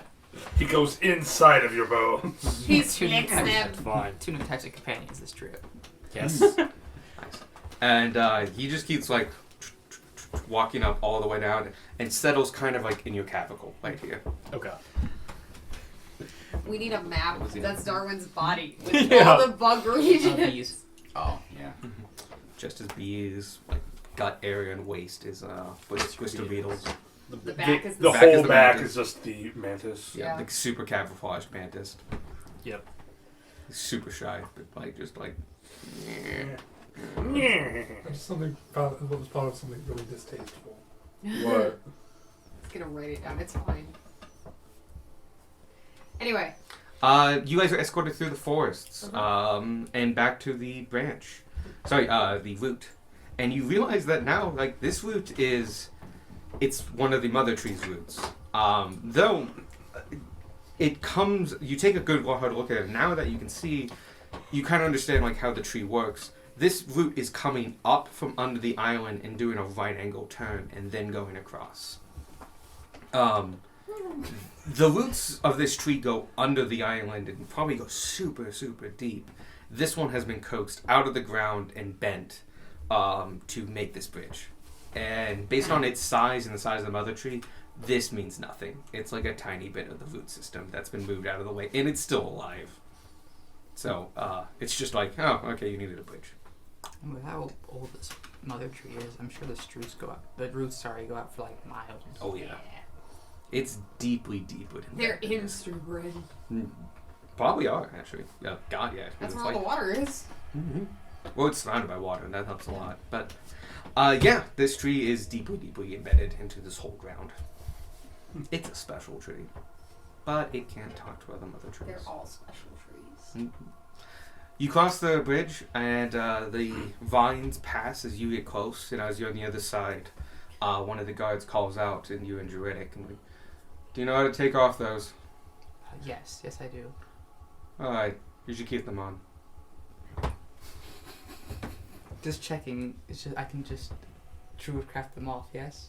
Yes. Okay, just making sure. I don't want to. Don't want the joke going too far? Yes. You can always let it go too far. They're not druids. It's always okay. I really like this group. That's good to hear. Alright, you take care, and you're welcome back at any time. I'll actually be back later tonight. Excellent. I'll see you then. And he goes back to just kind of leaning up against the bundles of wovenness that make up the archway that support the cling vine. Cling vine? Choking vine? I actually forget its actual. It's something vine. Grasping vine? Once we're out here, Creeping we're vine. Is it the fidgeting to strangle? try to get it off. No.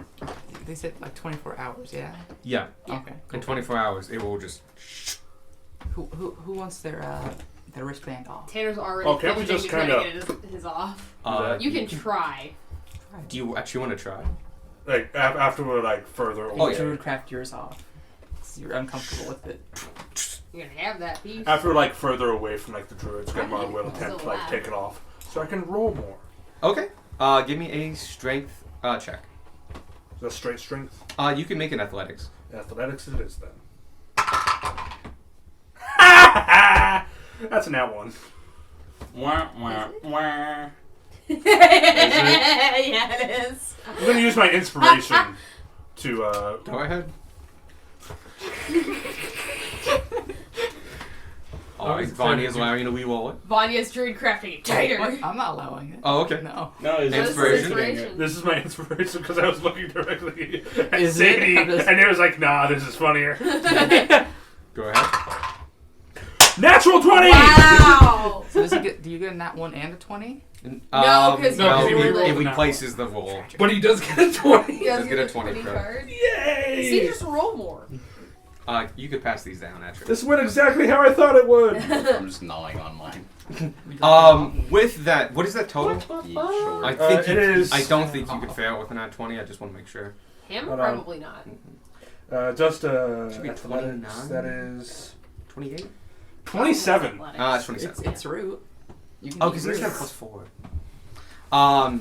Yeah, you with a 27, you get a couple claws under there and yank, and it's hard. It is like not. Nice. It is not easy to do, and you just hear this shredding sound as it. Fundamentally, you break it in 2 spots, Bunny's heart hurts. and it just and it breaks. And the second it breaks, it immediately withers, and just and it's gone. I don't think that was supposed to happen. I mean, you ripped it apart. What did you think? It's gone. Squirt. There's nothing there. Plant Crunch jerky. I saw it like heal earlier. I figured that. That was when a druid did it. Is anyone else want to off? No, I think I'll keep mine on. I kind of like it. Okay, just remind me tomorrow about it. About what? That you have the wristband. Okay. Why? I'll remember. So, it's kind of a security measure. But it'll take your arm off in 24 hours. What? I knew there was something wrong with those things. I'm less upset that I fucking ripped it off. Have my hand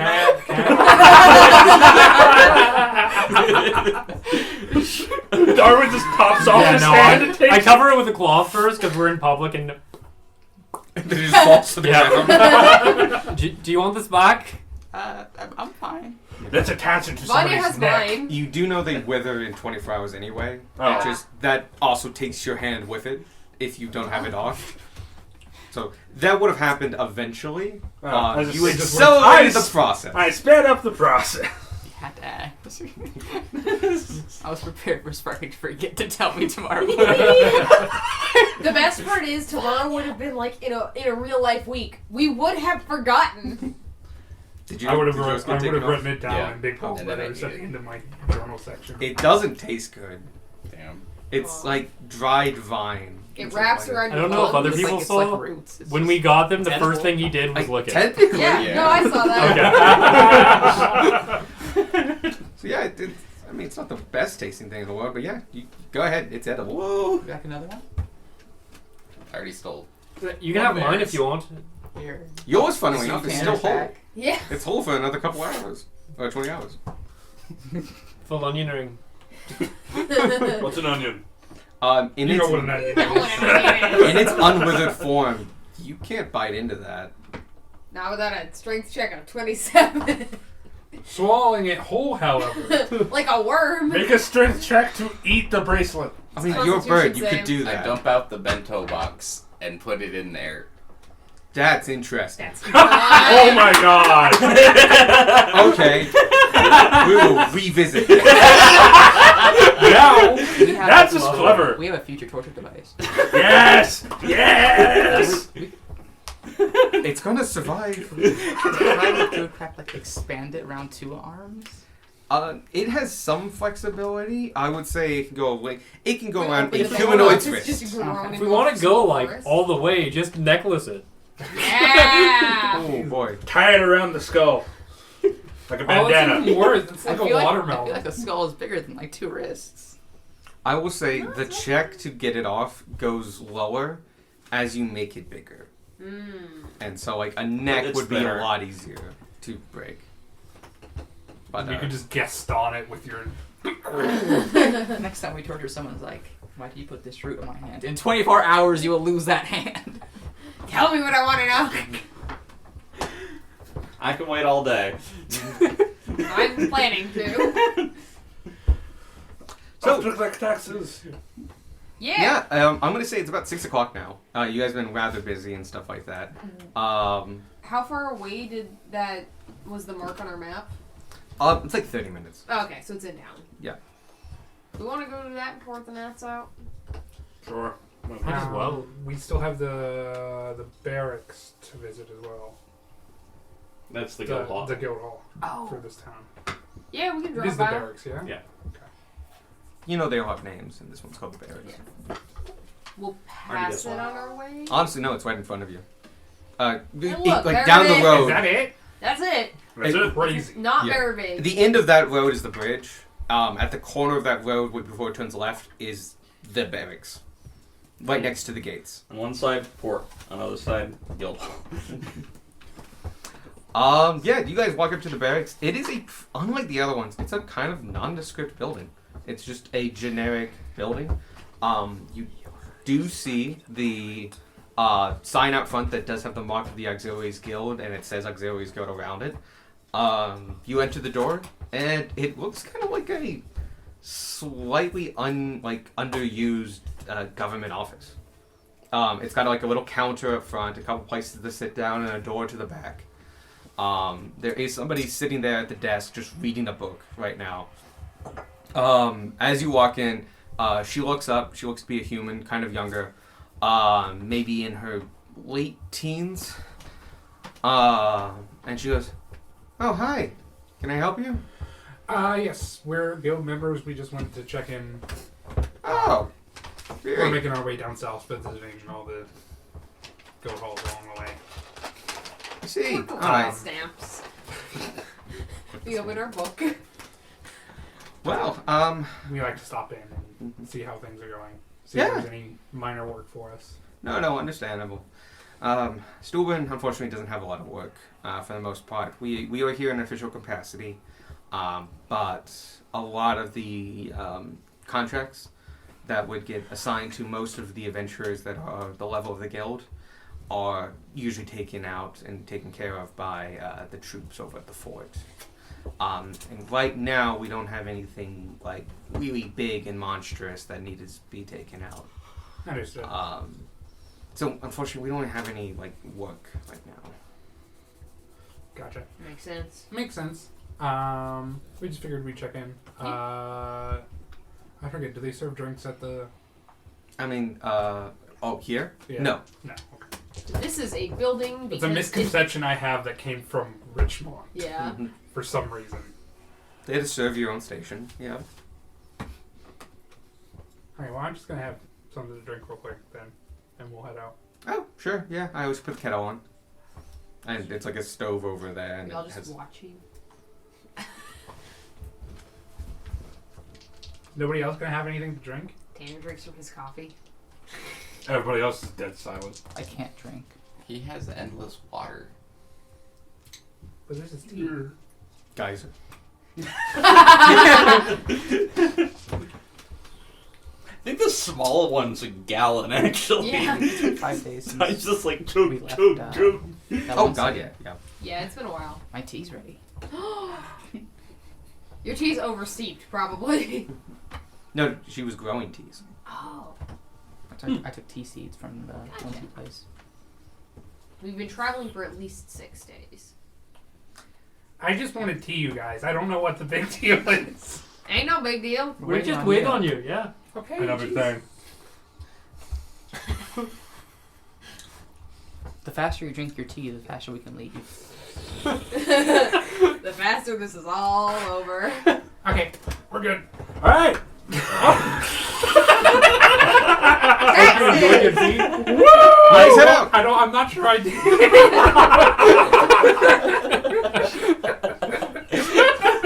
None of that came through on the recording. No, because we were all just silently staring at Michael for the last 3 minutes. It's hard to pick up on an audio recording. Don't worry, I'll instinctively know once the silence. Which silence? Because there were very few in this episode. This one is probably like the least tense silence. Oh, hands down. So you guys Taxes. if you want to head out to the, you take a right, you go up the road. It gets busier and busier as you hit it. You hit the Gur. You hang a left, and you head up till Silva. Salvi. Salvi. In Salvi, once again, it's very, very nice in Salvi. It's beautiful, and it's kept incredibly clean and immaculate in a couple other different ways. And you do know that if you want to meet the King's rep here, she is located at a manor house a little further down than you're going before you hang a left. But within 20 minutes of the walk, of the edge of the stone bridge. Okay. Oh, we grab our cart before before we go. Oh yeah. Because we need the You cart. actually will be walking by the axle, so Yeah. easily done. How easy is it to get our cart to Solvi? Because didn't they? The Gur Road has cart access. Okay, so specifically the Gur. Yeah. Okay. The Gur, and there's a one-way UU that goes All right. across upwards. You can get carts to places. It's Yeah. just more annoying. No, because I remember hearing that there were certain places Yeah. where we. Like, Yeah. God There are help us places if that you you need to get a can't. wagon here. Yeah. Most of the roads are pedestrian. So, you guys take your cart out, which is quite nice. You merge into traffic and head out. Roger is pulling it. We get a lot of double takes from the moose. Yeah, you probably do. It's not a common animal down here, and very uncommon to be drawing a carriage, or in this case, a cart. But you make good time. You head out of the Browns and you cross the stone bridge. You realize now that this stone bridge is made of similar stones as the major parts of the fort.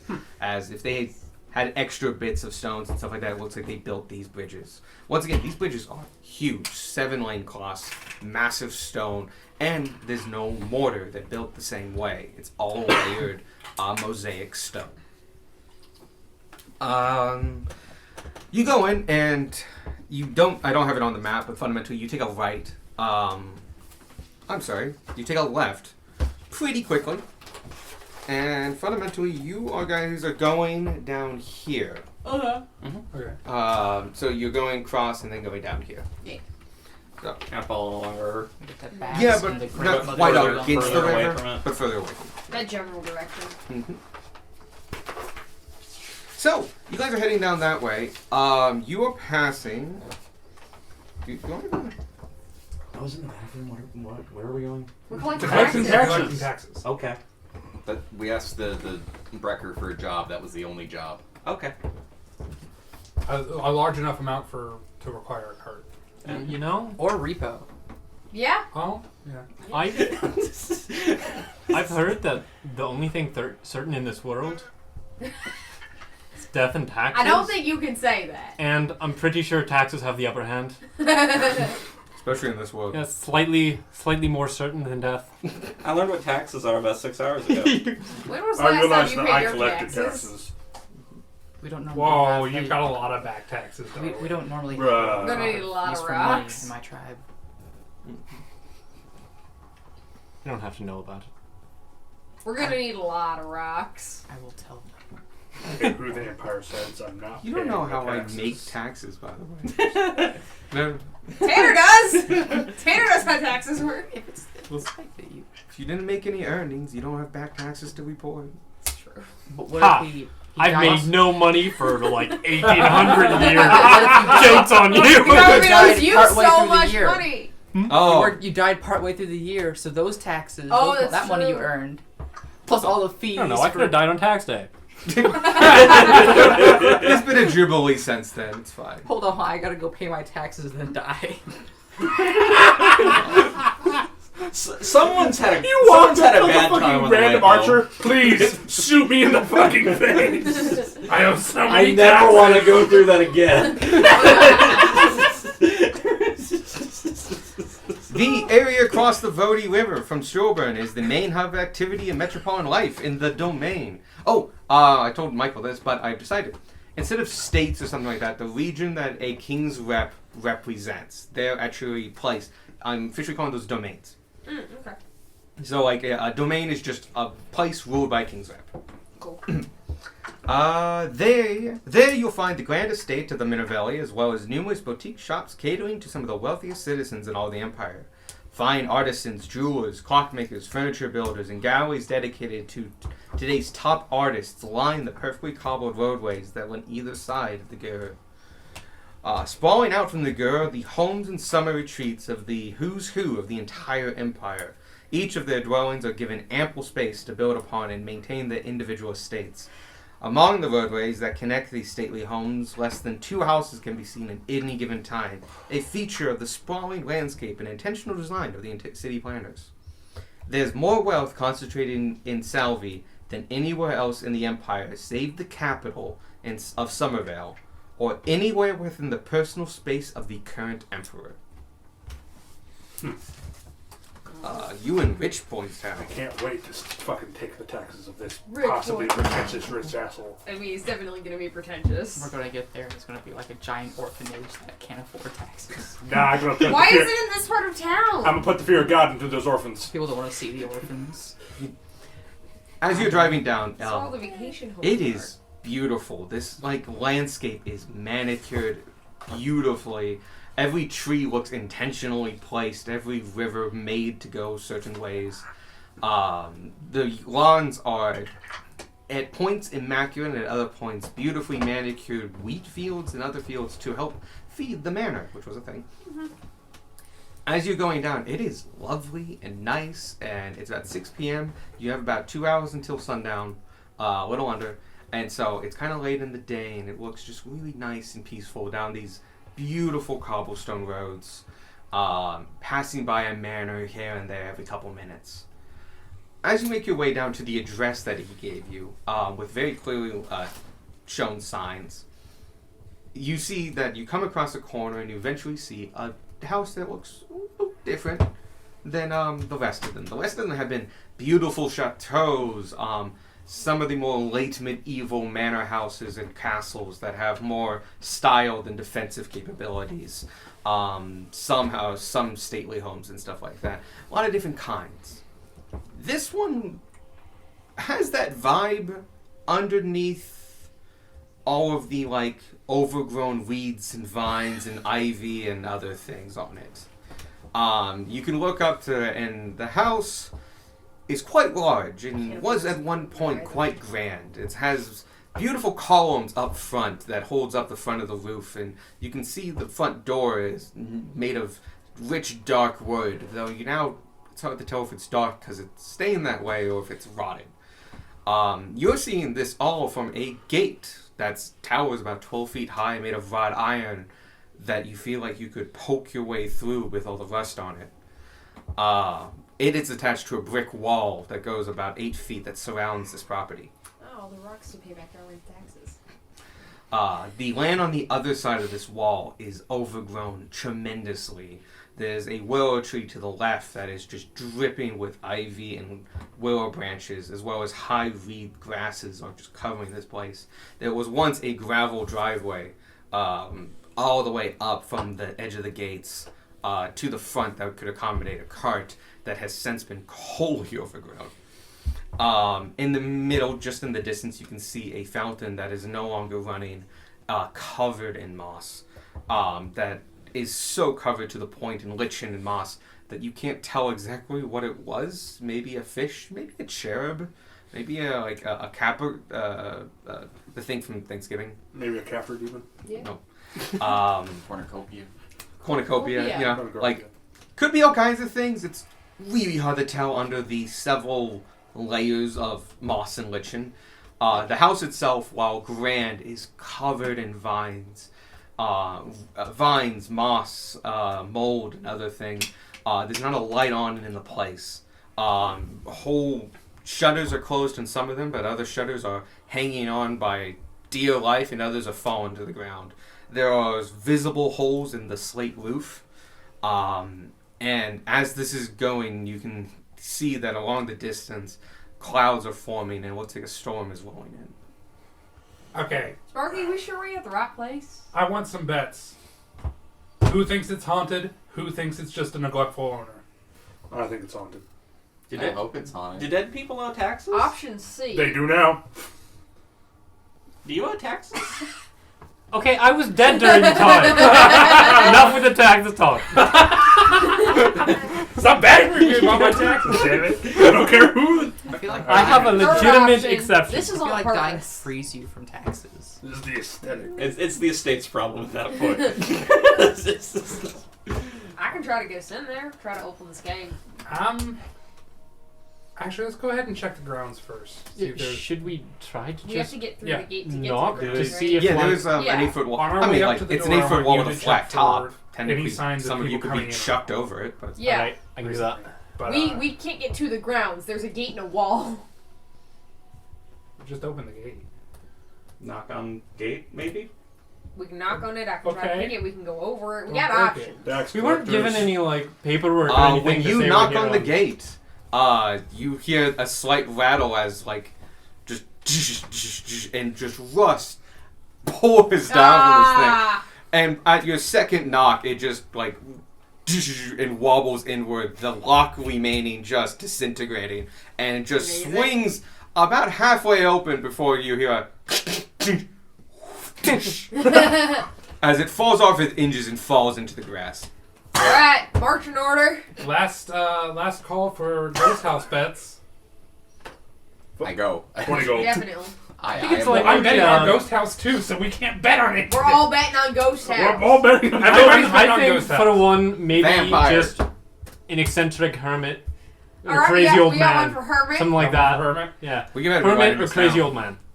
I want these bets on paper. Vampire. Alright, so write them down.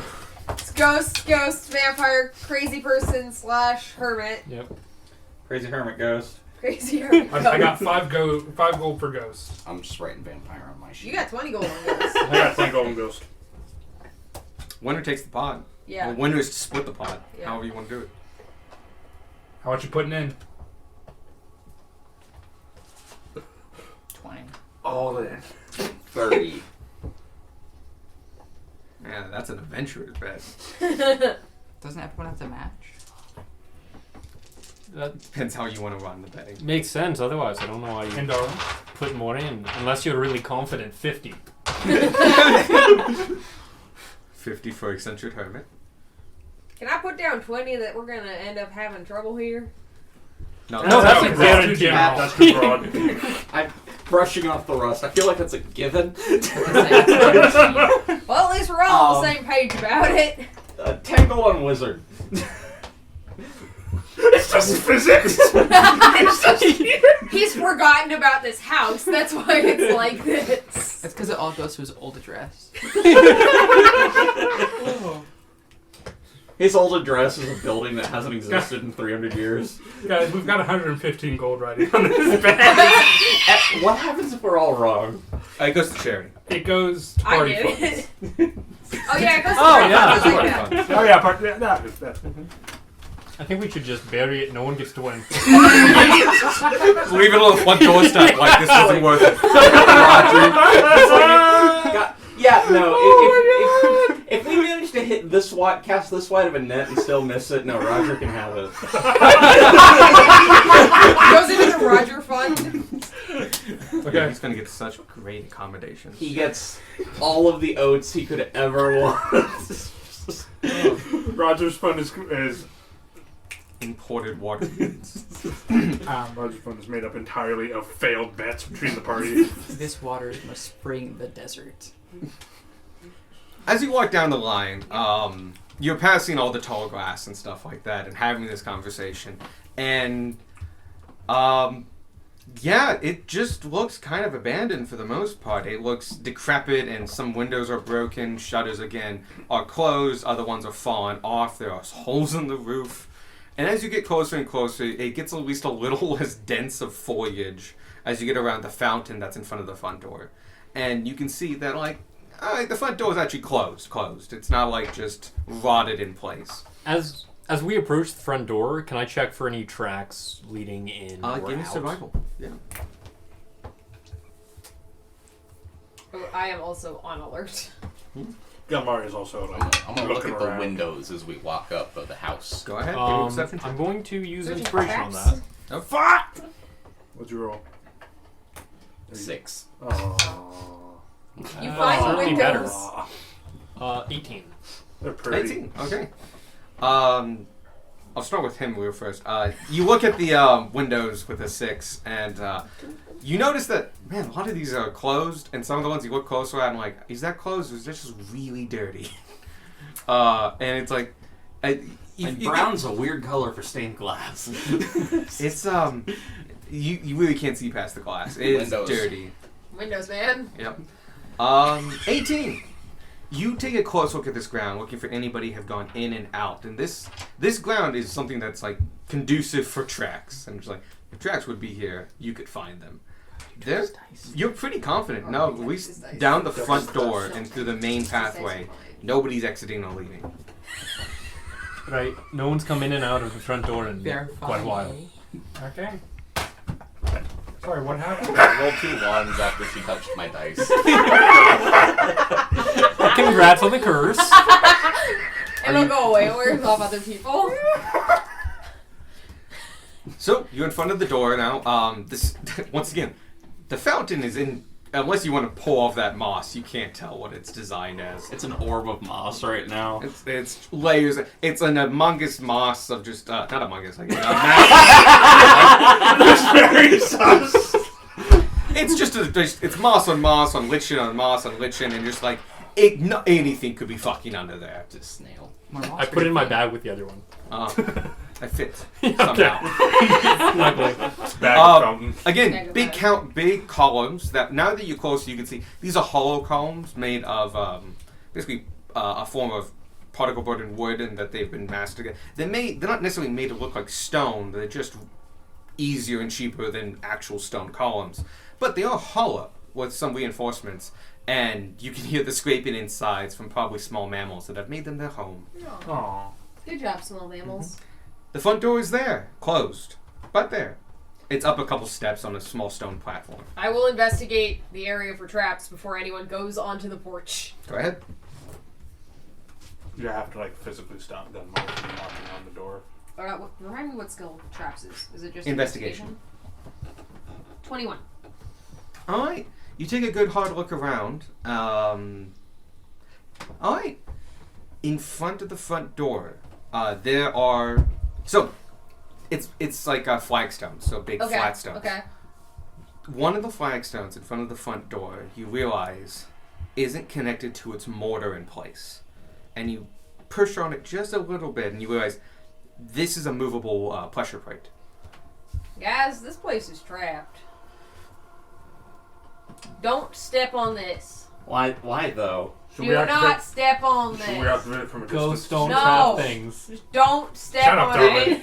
it. I said ghosts don't trap things. Maybe they did when they were alive. Okay, everyone on your guard. Traps mean bad things, but this still could be a person in his house that just wants to protect his property, Or not pay his taxes. and or both. It sounds like he Yeah. doesn't want to pay his taxes. Sounds like a Dan. Sounds like a Dan. No, you mean Dave. Dave. I know it was something with D. Question: do we have any paperwork saying we're on official business? No. All right, cool. We weren't given any. Hey, yo, think Mr. we were Snooze told shit. an amount to get also. He didn't tell us much. He was very adamant about that, which makes me think it's ghosts. Maybe he sent us here to die. Seems like something he'd do. Damn! I have his whole backstory. No. Vanya is very No, within no. character to say that. Very true. Very true. All right. Send us the message for My our guess death. is Beck or Gunmar knocks on the door would be my Yes. best. Yes. Do not step on that pressure plate. I'm not going to step on the pressure plate. Joanna's very sad. Beck don't step on the pressure plate. Johanna. All right, they're both good. And missing the paper. The Yeah. paper plate. The pavestone. Yeah. It's a paper plate. Yeah, missing that. Yeah, no, that is the odd one out here. So you're avoiding that and knocking, and you can hear this and as you're knocking, you can tell this is old, dry-rotted, door. It's still decently solid in places, enough to give a good. But it's like you can feel the door moving in its hinges. You give it a moment. You knocked very loudly. No answer. You want me to try the door? Sure. Yeah. Don't step on the pressure plate. Could we try yelling something that he'd want to open the door for? You can try. Why? Go for Girl Scout cookies! What's a Girl Scout? It's a draconic food delivery service. Does that bring anyone to the door? I'm not gonna. Do you actually shout? What do you shout? I mean, cookie delivery could be a Yeah. thing. Okay. But we could just say delivery. Delivery! Alright, give me a persuasion check. It's just persuasion, You know not what? deception. Oh, sorry, it would totally be deception. We are lying. Yes! I am proficient. We are doing I have the a +5. We are doing the opposite of delivering things. We are taking things away. DiGiorno! Motherfucker! No fucking way. I got a 1. I don't. Hey! Watch. Another 1. That's a 2! know what? Not a 1. You know what? Fuck you Not a guys. one. You're I'm welcome. using my other inspiration. Okay. Yay! This only you helps should. us. Hold on, I need to take it away first. One. One. Make the maximum pain! Oh no, 3 would be great. 4! We missed a number. You're It gonna doubled make every time. running out of good fate cards. So, 4 for a total of +4 +5. That's like 9. 9. You shout it, and it feels a little stiff. And a little forced. Yeah. Very loud, though. Carries really far. You all wait a beat. Nothing comes back at you. Alright. Okay, Pick a log. there's definitely something up with this house. Tanner, go ahead and pick a clock. Alright. I will. Was my earlier check including the door? No. Okay. Oh, I mean, like, for traps, yes. Yeah, for not, traps. Yes. Okay, then I will see if the door is locked. Start. You pull the handle, and you feel it connect, and it's Okay. not locked. It's not locked? It's not locked. It's open. In we go. Gumar first. Alright. Gunmar first. Beck second. Announce we're entering. We are. It very well might shoot at you when we enter. We're entering! It still might shoot at you. It might be the house. Hey, I have a shield of missile traction. Shut up. It's fine. It's gonna hit you anyway. Yeah.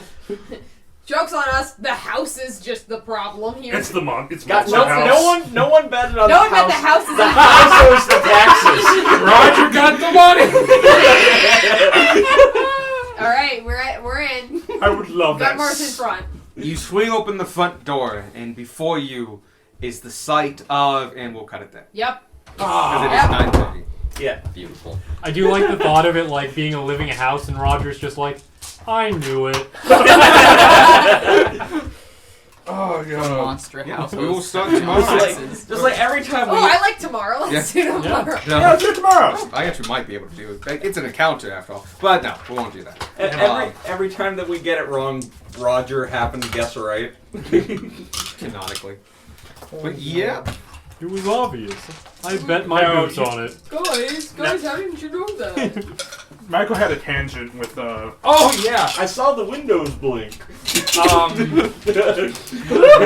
are dumb. I just had this. We were talking about all the bugs, all this different spots on Darwin, and I was like, I had the thought we could call his back the Blood Eagle because he's got the mantis with the knife hands, Oh yeah.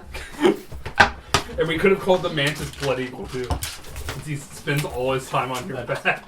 Gunmo would not approve of the name. That's why it's a tangent. That's why it's a no. Oh, I had another tangent. Oh, trophy room. It's just a neat little thing. Speaking of, what's his face is like all his trophies. Oh yeah, the medals. Yeah, the trophies on the walls, like the with Oh. swords and Oh, the stuff. former Oh, the former commanders. general Yeah. weapons. Yeah. Commander General. A game I've been playing, Dark and Darker. Most people know by now. Yeah. I heard you yelling at that game. Yeah. It has weapons and stuff from like its most notable players. That's like cool. in the lobby, it has like so and so's axe, and it tells you like who they were, like what part of the game's development they took part in. Ooh. That's really cool. And it's like so.